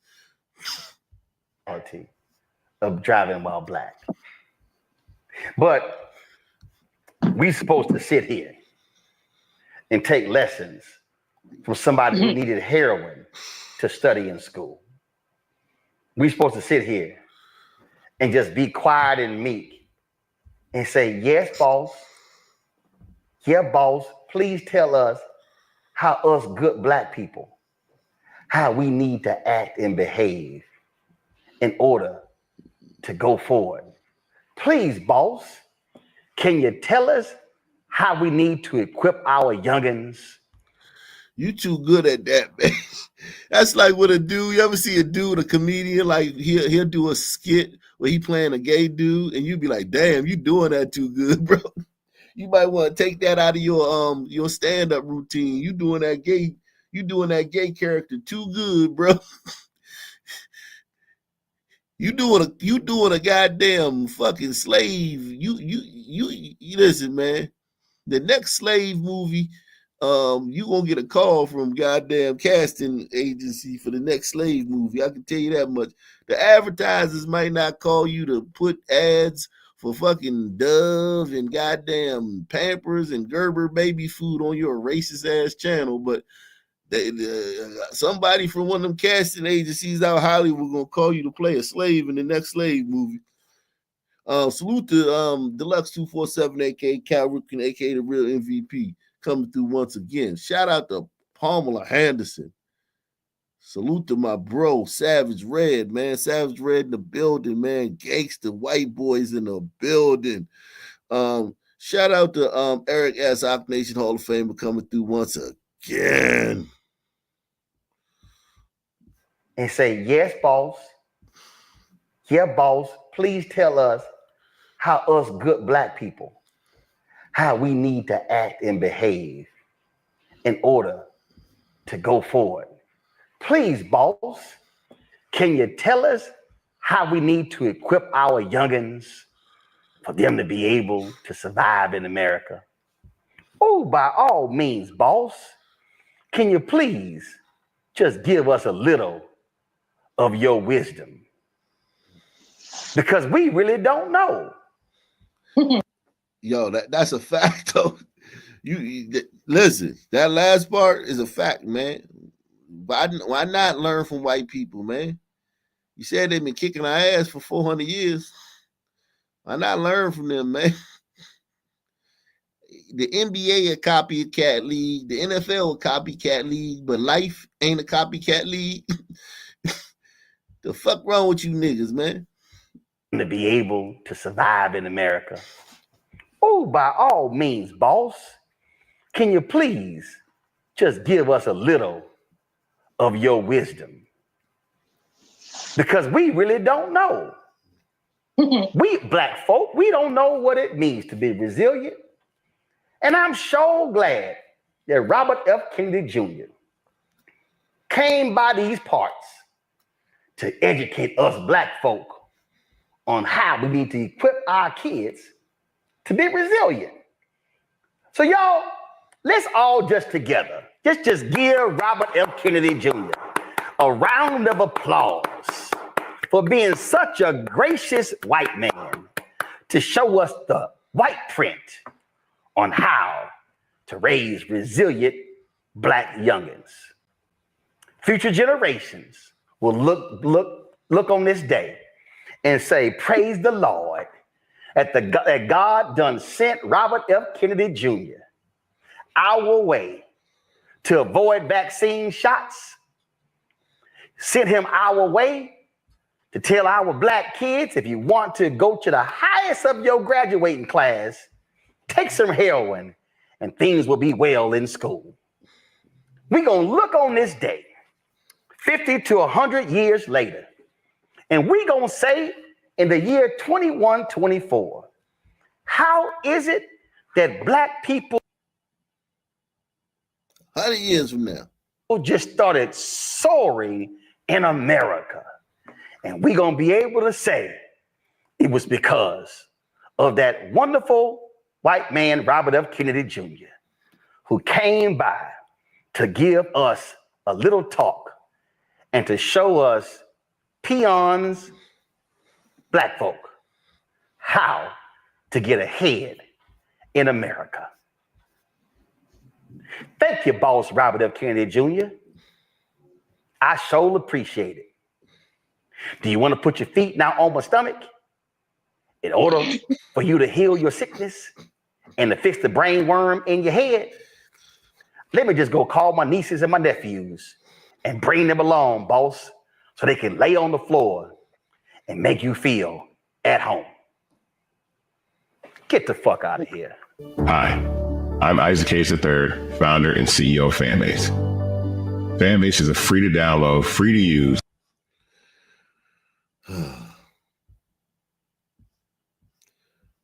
I'm gonna play what Robert F. Kennedy said one more time so we can, and then I'm gonna move on, man. I'm gonna play what he said one more time so we can see what this nigga did all that shit for. What he did all of that for.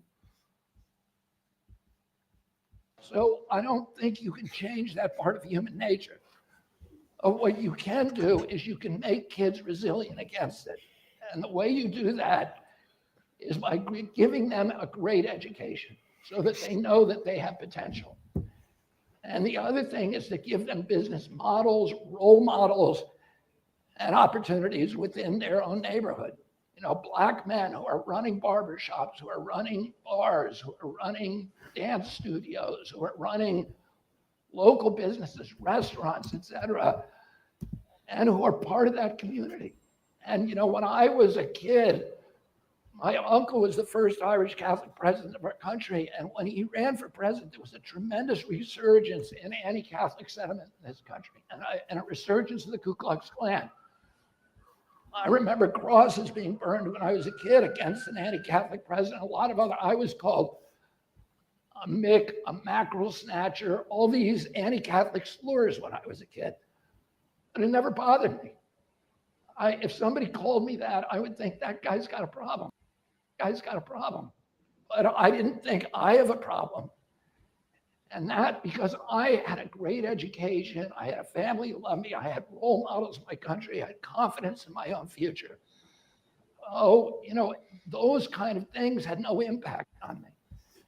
And that's the kind of resilience that we want to give the Black American children so that they have so much confidence in their own future that when they do encounter the inevitable racism, that it will bounce off them, that they'll be, you know, like the Avengers, they'll be immune to it.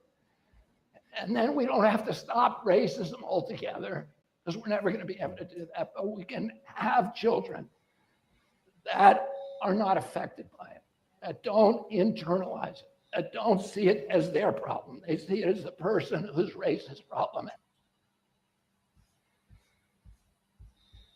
That's what that nigga was mad about. He was mad about that. That's what he was mad about, y'all.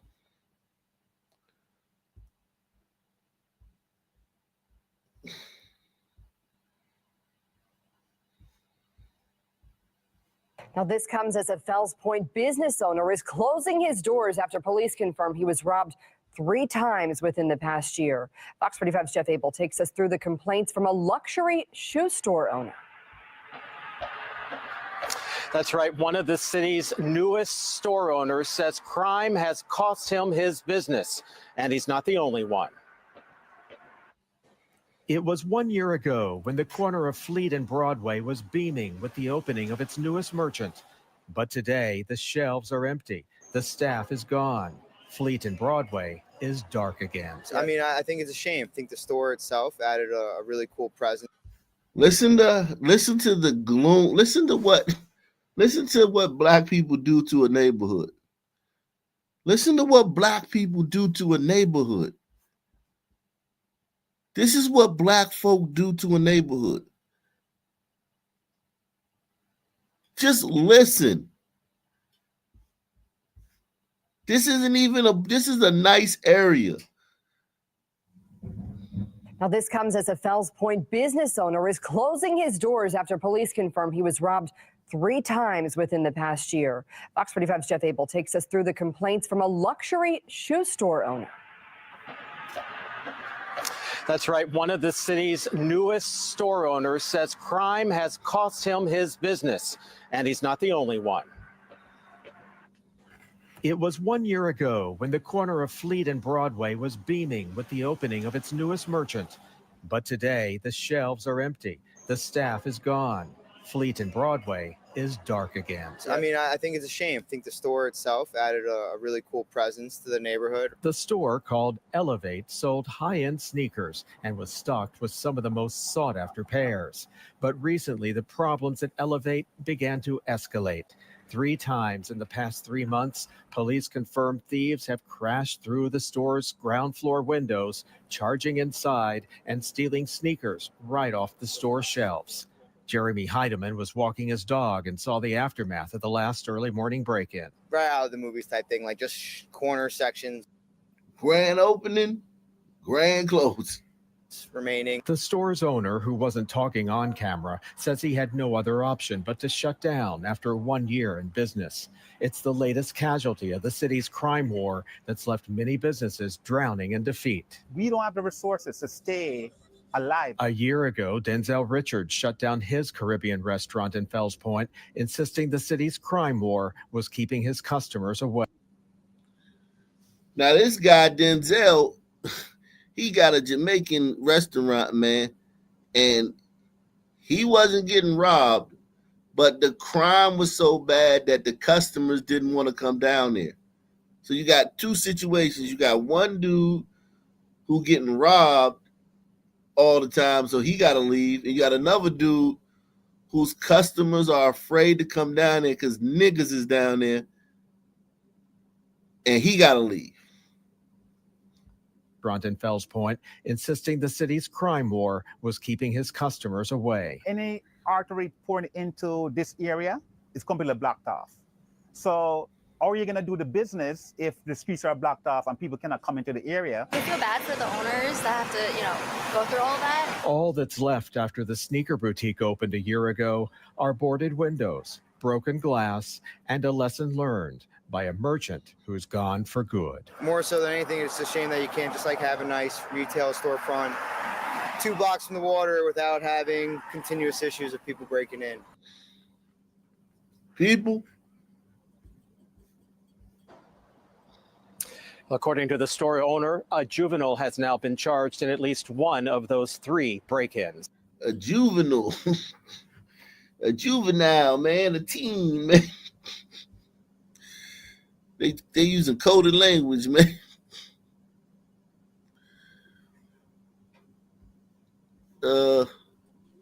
Kids these days. Moments before, and I was like, I need a sign. I need to know you're okay. And when I got the call, it was everything I needed and more. The mother of the Pasadena teen murdered in Federal Hill speaking out after Baltimore police announced 3 arrests in the case. In an interview you're seeing first on Fox, Alexa Ashwell sat down with Cameron Holt's mom and has some new details about the case for us. We got our hands on those charging documents. Investigators believe an argument led up to this shooting, with the 3 suspects targeting another man who was also shot in this case. She wasn't even the target. Some niggas was arguing with some other niggas, and she just happened to be in the area and got killed. They should put that in the obituary. Put these someone's on blast. Jeez. Shot in this case.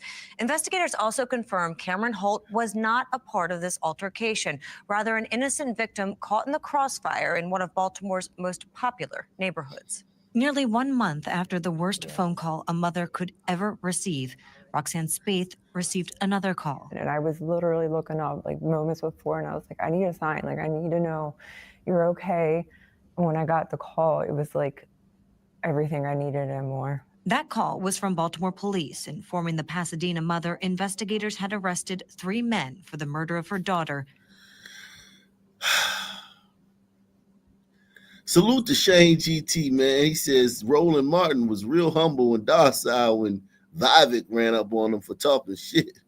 Yeah, and when Jamal Green from Chicago ran up on him, he was real humble too, man. But I don't promote violence, man. I think he should be able to say what he got to say, but he got that work tonight, man.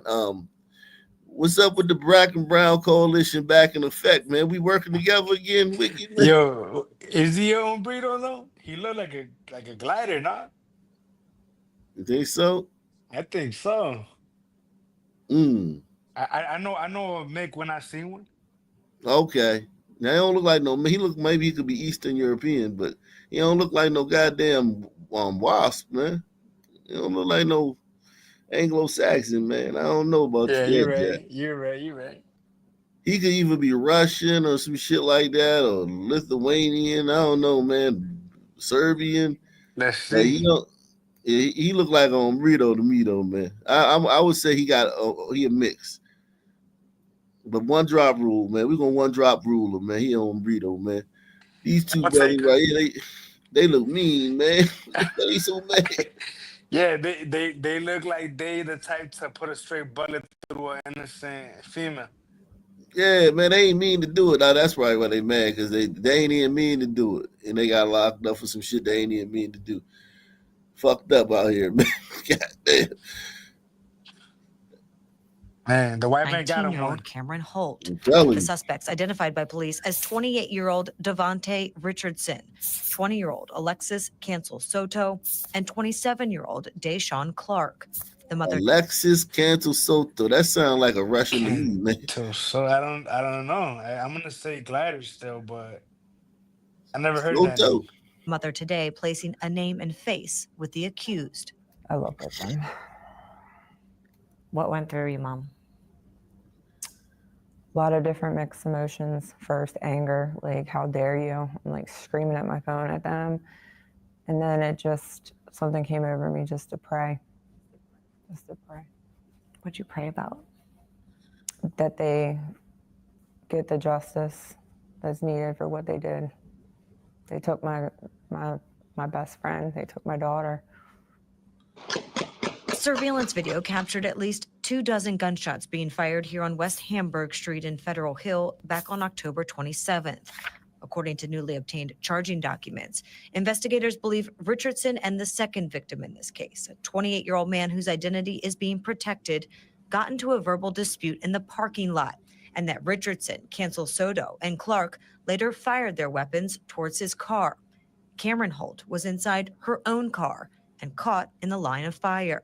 Investigators say surveillance video and witnesses helped identify the men, with a total of 35 pieces of ballistic evidence collected at the scene.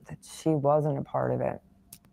Cameron, an innocent victim, was left paralyzed and on life support after a single bullet struck her spine. The teen died 11 days later. I'm lost. Wow. Shit, man. Every single day, I'm just trying to stay as busy with one task or another to not think about it. But those moments that I do stop, I just break down and I cry and just keep telling myself to wake up. Holidays are coming, and I just still can't wrap my mind around that.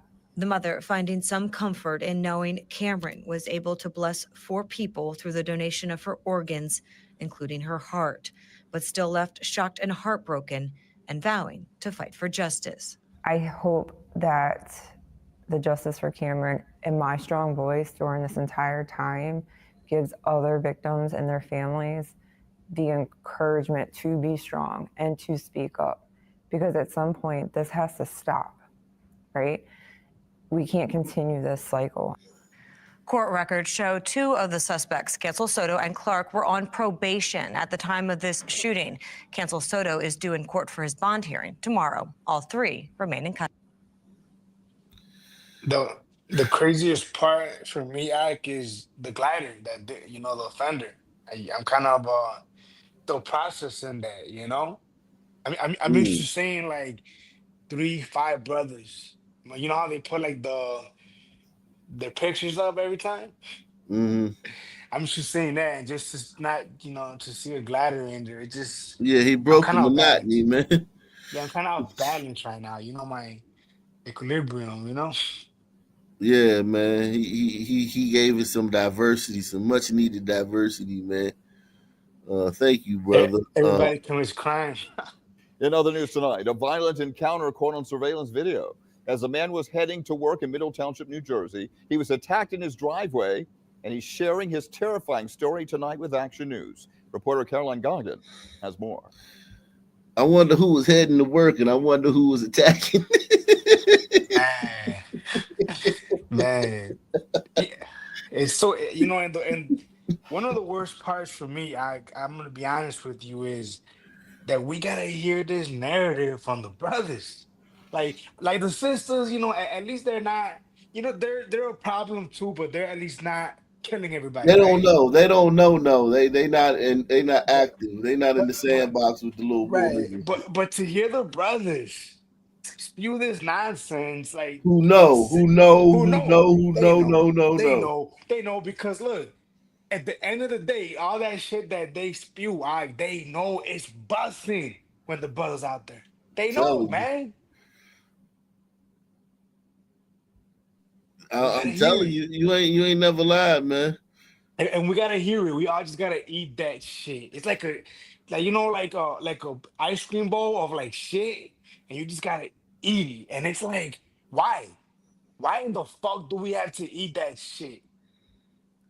Make sure you support the channel via PayPal, Cash App, or the Super Chat. Only station you gonna get this. You can't get no nigga to talk about crime on this whole fucking channel, on this whole fucking YouTube platform. You'll think crime went down. You'll believe Kamala and Biden. Crime went down. I don't see nobody talking about it.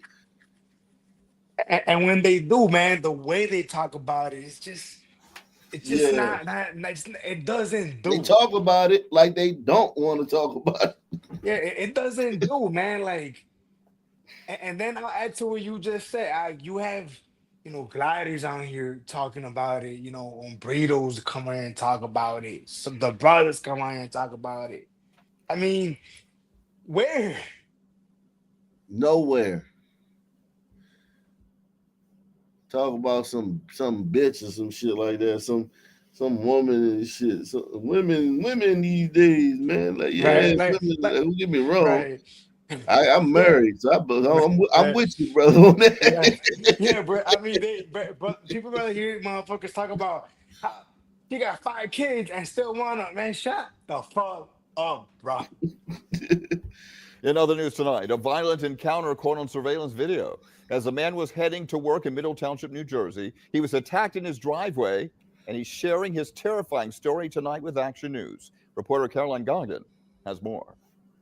The victim in this case has lived in this area his entire life. He felt safe walking out his front door this morning.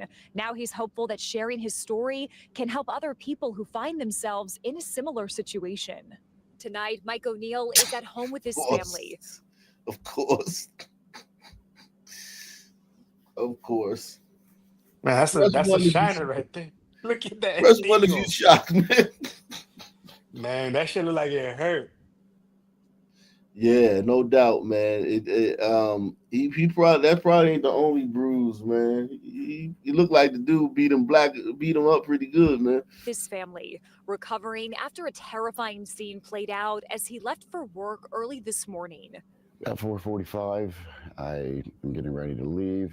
I hear some kind of something outside. As the 53-year-old walked down his front steps, he saw this man cowering next to a car in his driveway in Melungeon. Boy, next time I'm back. Yo, is that a glider? No, don't look like that. Look like a light-skinned brother, man. I don't know, man. I think that's a It could glider. be a glider. The way the beard is, that's a black style. Like the hairline, that's a black style. Like, you know what I mean? He giving me glider vibes, adjacent glider vibes. He giving me a light skinned nigga vibe. What you think, Nigga Tal? It's definitely a nigga. I mean, a nigga. So maybe so. I don't know. Middle Township, New Jersey. I go around the other side of my pickup truck. You can tell if it's a black dude by the way he's gonna talk about it too. Like they when it's a black person, they kind of like, you know, they know they gotta be careful. If it's a white dude, oh, that fucking guy, if I see him again, I want to kick his ass. And white, black dude, you gotta act like you whipped his ass. Yeah, but when it's a nigga, you gotta say society failed him. You know, we all have to do better. Okay, what are you doing in my yard? O'Neill says the man started approaching him. This video captured the entire encounter. O'Neill grabbed a piece of wood for protection and then pulled out his phone to snap this. Yeah, that's a brother, man. That's a Dominican. He's Dominican or Puerto Rican or some shit like that. That ain't no white boy right there. Yeah, nah, I don't think it's a Picture glider. of the Off the hook. But as I'm backing up, I didn't realize my tree was behind me. So I started to go down. He decided that time when I was vulnerable to be the coward he is and commenced beating me with his metal thermos. You can see the suspect eventually runs away, only returning to grab his thermos that was on the ground. O'Neill called for help and then called police. Later at the hospital, he was given the all clear. I'm fortunate to be able to sit here tonight and give thermos, that might be a glider. Has rocked him, but he is confident that this man will be found and held accountable. With the help of the community, this that hairline though, like I don't know, man. He had a thermos though. He had a thermos. I think it's a glider now with a 10. I said glider off the jump. I think I'm gonna go with glider. Fuck it. Why not? You know, come on, man. Just let them have it, man. All right, you can have it. Okay. What about this one? You can have that one. Let's see this one. What about this one? Now to an assault that took place on a busy N train during the Monday morning commute we're just learning about. Yeah, the dispute ended in the subways. Who you think gonna get assaulted? Who getting assaulted? But did you die though? That white dude, man, because you know, according to Roland Martin, if you listen to Roland Martin, Roland Martin probably would see this and he'd be like, "Oh man, that brother, man, he poor brother can't do nothing. The white man coming to him, he just got to put his head down." Right. He probably say some shit like this happens all the time. Ironically, this shit does happen all the time. Yeah. Roland Martin would be like, brother, don't you say nothing back. Just put your head down. Brother, you think about your family. You was gonna make them. Yeah, man. That motherfucker's a dweeb, man. What a goopy. They is gonna come. It ended in violence, and the victim is now telling his story to Eyewitness News. Eyewitness News reporter Janice Yu is live in the East Village with the story. Janice. Well, David and Liz, this victim tells me in all his years of riding his subway and encountering people, this is the first time an encounter has escalated to violence like this. But he says he's actually not surprised. He said all this does is reaffirm the fact that more needs to be done to keep everyday New Yorkers safe on the trains.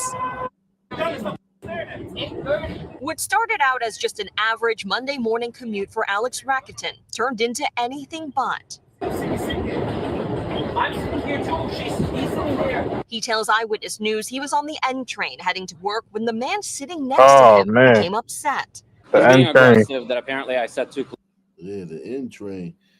The N train. I mean, he could have been, let's be honest, he could have been on any train.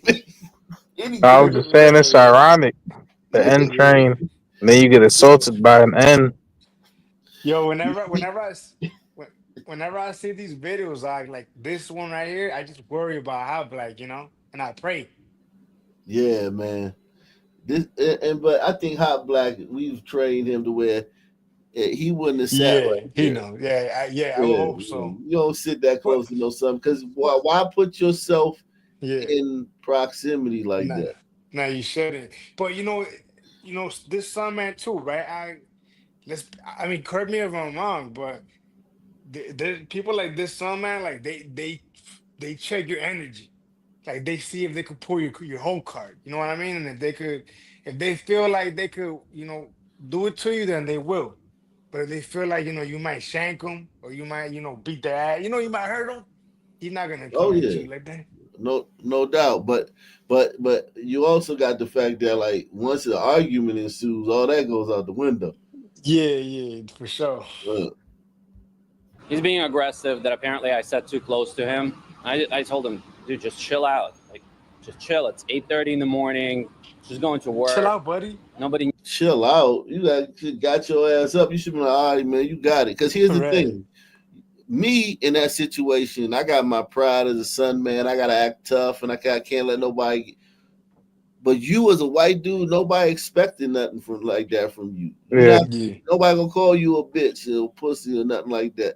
The nigga not going. The next time he see you, he not going. Try to punk you again. You know what I'm saying? So it's like you could have just got up and left.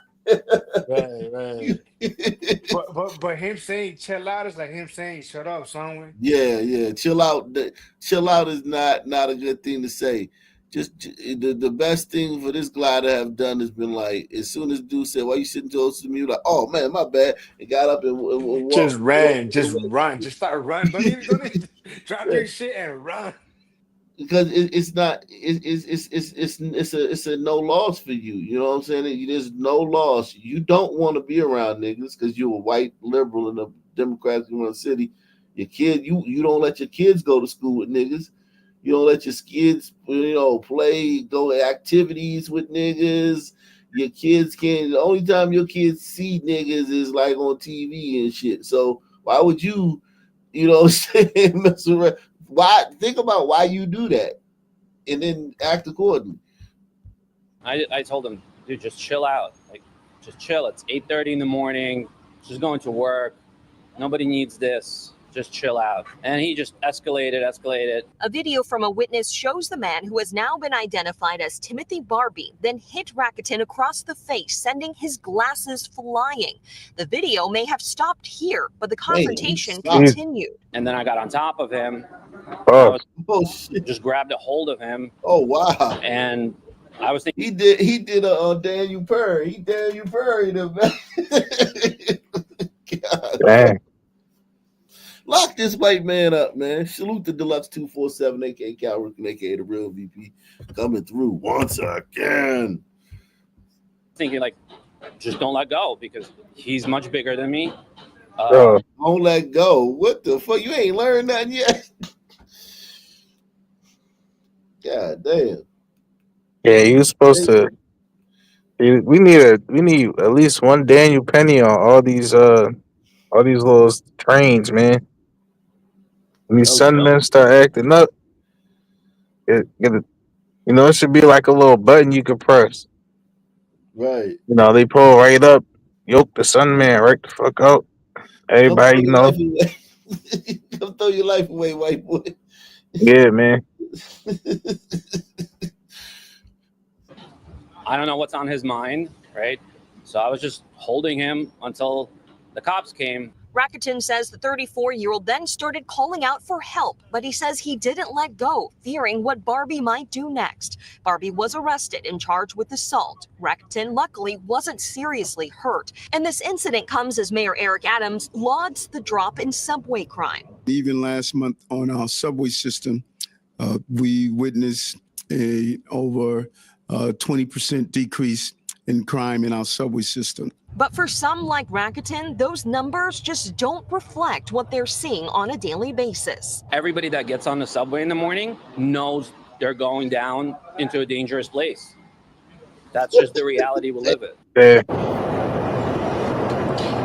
Well, earlier today, more crime on the subway. Police say a pair of would-be robbers approached a subway rider at the Bryant Park subway station around 9 o'clock this morning and attempted to take that man's cell phone. Well, one of the suspects punched the victim, at which point the victim pulled out a knife and slashed him in the arm. Police say the would-be victim kept going on the train while the would-be robbery suspect fled the scene. Live in the Wow, they getting it in on the train. Shout out to them. Wow. We have breaking news tonight out of Clayton County. An aspiring TikTok star that we told you was reported missing has now been found dead. Clayton police had searched for Jair Snyder around where they tracked his phone. My favorite Melungeon right here. She's joining us live at the scene. Joy, just not the outcome his loved ones were hoping for. Yeah, good evening to you both. This is certainly not the news that we wanted to report, but unfortunately, just in the last hour here, Clayton County Police have confirmed that the body that they found here off of Brown Road in Jonesboro is, in fact, Jair Snyder. Now, take a look behind me. You can see the tree line here. Snyder, we knew, as what we reported yesterday, was last seen in this area. He was at a nightclub, Rumors nightclub, and apparently had borrowed a friend's car. A family member said that they tracked his location all the way to Brown Road, about 25 minutes away from that nightclub, and that they called police earlier today around 1 p.m. Police came out, and sure enough, they found the car in this wooded area. Now, so far, police telling us that it was so deep in this wooded area that it's very likely that he was traveling at a high rate of speed here. They had the intersection here blocked off for a few hours as they worked to pull that car out of that wooded area and also pull his body out. And that's when they were again able to confirm his identity. Now, we know that his family members have been extremely concerned about this. Just for the last 10 days, they say no.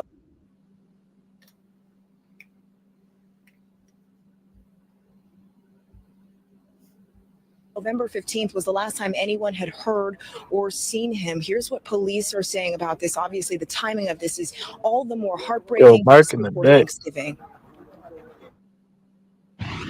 It's always tragic when we lose a citizen or anybody passing through our county. Clayton County is committed to working hard with our local agencies to locate any of our missing people and try to give a peaceful resolution to any of the families that are out here looking for their individuals or experiencing anything in our area. So we give our sincerest, heartfelt condolences to the family that when we found him, it was in these circumstances. It took police several hours to process the scene here, and his body is now at the medical examiner's office where they will undergo an autopsy. And we know that the car has been taken back to head. So they're not saying foul play. I want to show you this story, man. Yo, Mark in the back. Okay. I want to show you this story, man. I just see it's right here. Niggas, man, I ain't even. I can just tell by the title. There's some bullshit right There's here. a new option for some families experiencing homelessness in the district. The Ashton in Foggy Bottom is the city's first shelter where mixed gender families can. You know Foggy Bottom? Foggy Bottom is where my baby was born, my son. That's George G.W. White liberal haven. Everything around there is nothing but white liberals, and then you had the college, which is super duper woke. That's a good hospital that he was born in. Yeah, definitely. Only the best, man. You know what I'm saying? And like around here, it ain't no really black people live around here. If it's a black person living around here, they like they went to an Ivy League school or they a student at GW. You dig what I'm saying? Like, this is Yeah. a upscale DC white liberal neighborhood, like Black Lives Matter flags in the front yard and shit, and Kamala Harris signs in the yard and shit, and all that shit. Like, you wouldn't even be comfortable just like you wouldn't wear a MAGA hat in the fucking projects. You'll do that before you'll wear a MAGA hat around here. And so they trying to put a shelter over here. Let's see what can stay without being separated. News 4's Mark Seagraves reports this new shelter has faced opposition, including several lawsuits. So they don't want the shelter. And when they say shelter in DC, you know what they talk about, right? Niggas and migrants, really. You know what I'm saying? Of course.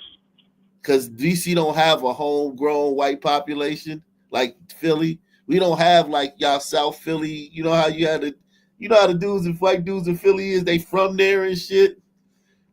And they, you know what I'm saying? They got that city shit about them. We don't have that. We don't have that in DC. We don't have like a white population that, that's from the city and tough and shit. Everybody either transplants or they stay there as on the other side of 16th Street. Mixed gender families can stay without being separated. News 4's Mark Seagraves reports this new shelter has faced opposition, including several lawsuits. Here in the district until today, if two adults who are related to each other but not the same gender, like a mother and her adult son, needed a place to stay, they would have to go to separate shelters. 3. All right. With today's ribbon cutting, the Aston offers a new option for those families experiencing homelessness. Jean-Michel Girard is with Friendship Place, the organization that will oversee the Aston. In the traditional shelter system, we do have to separate families by gender. And here, for the first time, families can stay together and rebuild. And I can't say enough about what that means, because it's about to be rapes in that joint or sexual assaults in that joint. That neighborhood about the fucking street harassment about to go way up in that neighborhood, loitering, littering, shoplifting, everything about to go up in that neighborhood, man. if you imagine a young man of 18 being separated from his mom, maybe, and his sister, and a couple of miles apart, rebuilding becomes very difficult. Here in this facility, families will stay together, and that's a very important addition to the system. Petro Bema is one of the first residents at the Aston. He's here alone, but says he doesn't feel safe staying in a traditional men's shelter where groups of men sleep in the same room. So the Aston, where he has a private room, is a much better option. I wasn't comfortable in the settings, and a lot of us out there are not comfortable. That's why you see a lot of them more on the street. This setting is very pleasant. I met some good people here and gave me, some encouragement, and this is a new beginning. The Aston is a former dormitory the district purchased from George Washington University. Some nearby residents and property owners voiced opposition to the shelter, pointing to zoning issues as well as quality of life concerns, going as far as filing lawsuits to block the shelter. Jim Malek lives in the neighborhood and served on the Aston's community advisory team. I think that all of that debate and all of that feedback made this process better. I think it made the outcome stronger. I'm really... Look at that frontal lobe. You supposed to be smarter than that, dumbass. You fucking idiot. You supposed to be smart. That's the thing about, they talk about frontal lobe. He got one and he dumb as a brick. So what the fuck does it matter? At the end of the day, man. Happy with everyone who participated in the CAD and made their voices heard. They made that we drafted a good neighbor protocol. There was 1,000 red lines on that document, and all of that feedback made it better. So I think it's a great part of the process. The Aston can house up to 100 residents. The typical length of stay is expected to be 1 to 3 months before the residents would move into permanent housing. How many did they say they could in the district? house? Mark Seagraves. 1,000. This is gonna be bad. Oh shit! No way. Hold on. Let me hear I that. hope not. I hope not. Let me hear. There was 1,000 red lines on that document, and all of that feedback made it better. So I think it's a great part of the process. The Aston can house up to 100 residents. The typical 100. That's still a lot. That's a lot. God damn, but 1,000 would have been like 1,000. They would have, yeah, the white people would have been protesting. You wouldn't have just been no lawsuit. It'd have been protesting in the street. But 100, that's a lot of. I'm telling you, that's why they said quality of life, like shoplifting about to go through the roof. Littering, it's gonna be litter trash everywhere now. Noticeably, you know what I'm saying? Like, you know how it is. You know, like, damn, what the fuck.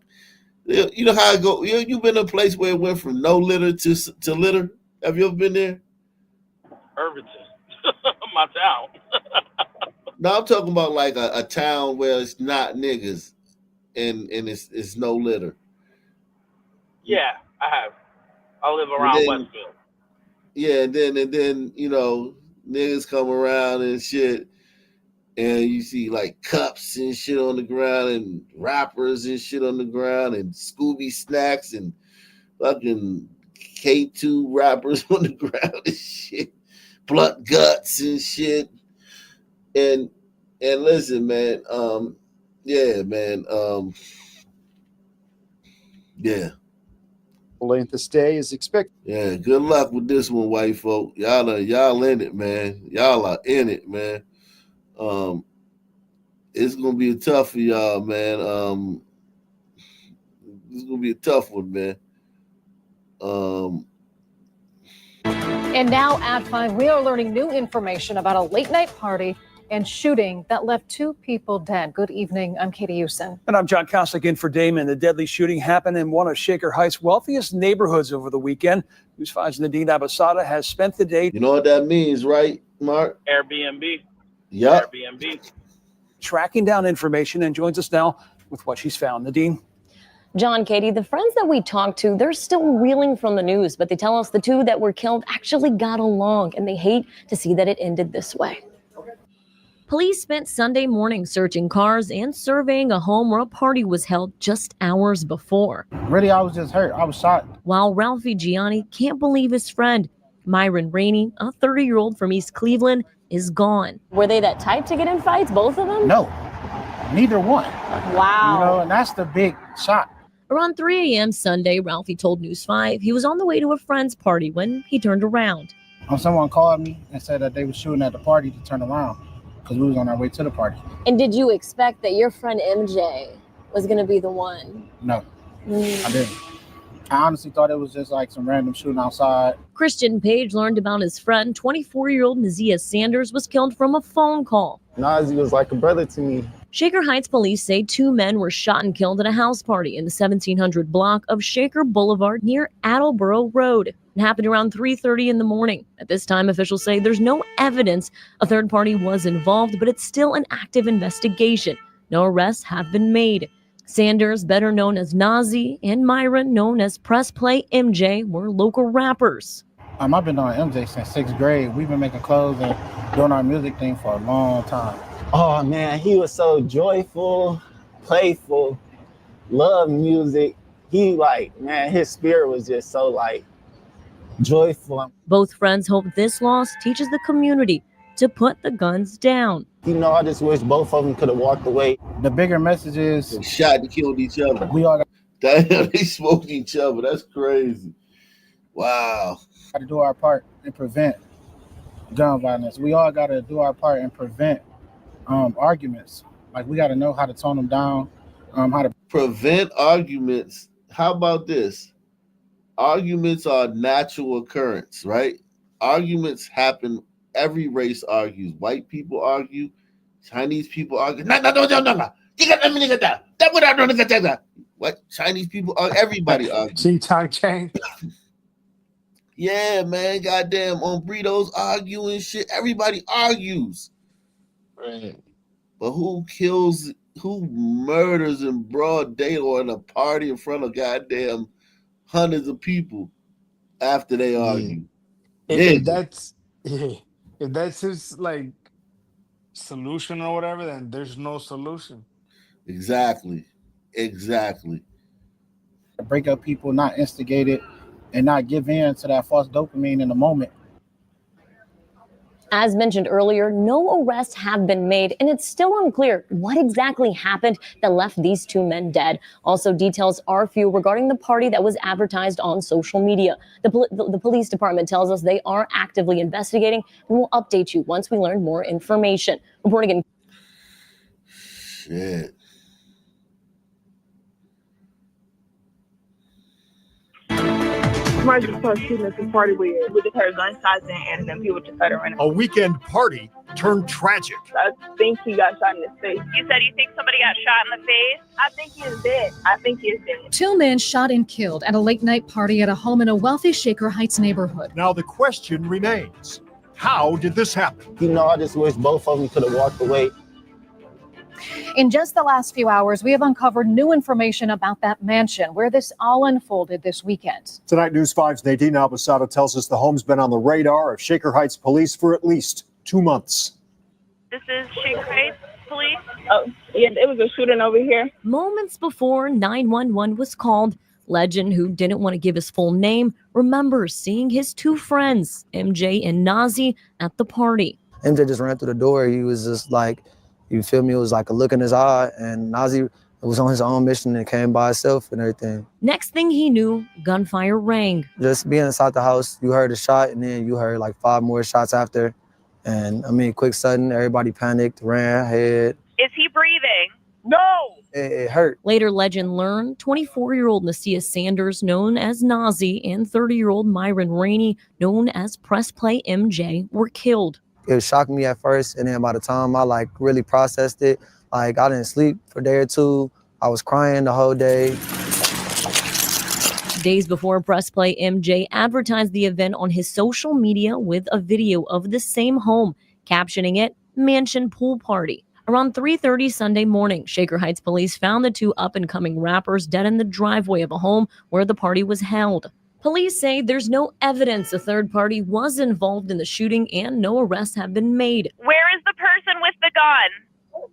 He's dead. Court documents show an eviction notice was filed 3 days before the event. The records say officers responded to the home at least 13 times in the last 2 months. Yikes. There were reports of drug use, excessive noise, and violent confrontations. In the eviction filing, the out-of-state landlord claims the tenant failed to pay rent and was subleasing the home. Where? I don't know. I'm not from here. But it's still unclear what exactly led up to this tragedy. They loved each other for real. It was just brothers fight, and they choose to fight and argue rather than resolve and think at the moment. Legend says MJ and Nazi were They loved each other. Sick. I mean, in a son way, it's true, you know. I mean, is it not cheap? Like son love, right? Like they could have loved each other, right? But it just facts. No, facts. Yeah, that's true though. Like they could have loved each other, and then shit just in that moment, they the lack of the frontal lobe. The impulse control, what is it? The gratification deferment. Gratification deferment. Yeah, orientation to the future. Reasoning, rationale, ability to problem solve. If only Fabian was here to explain it to us. Facts.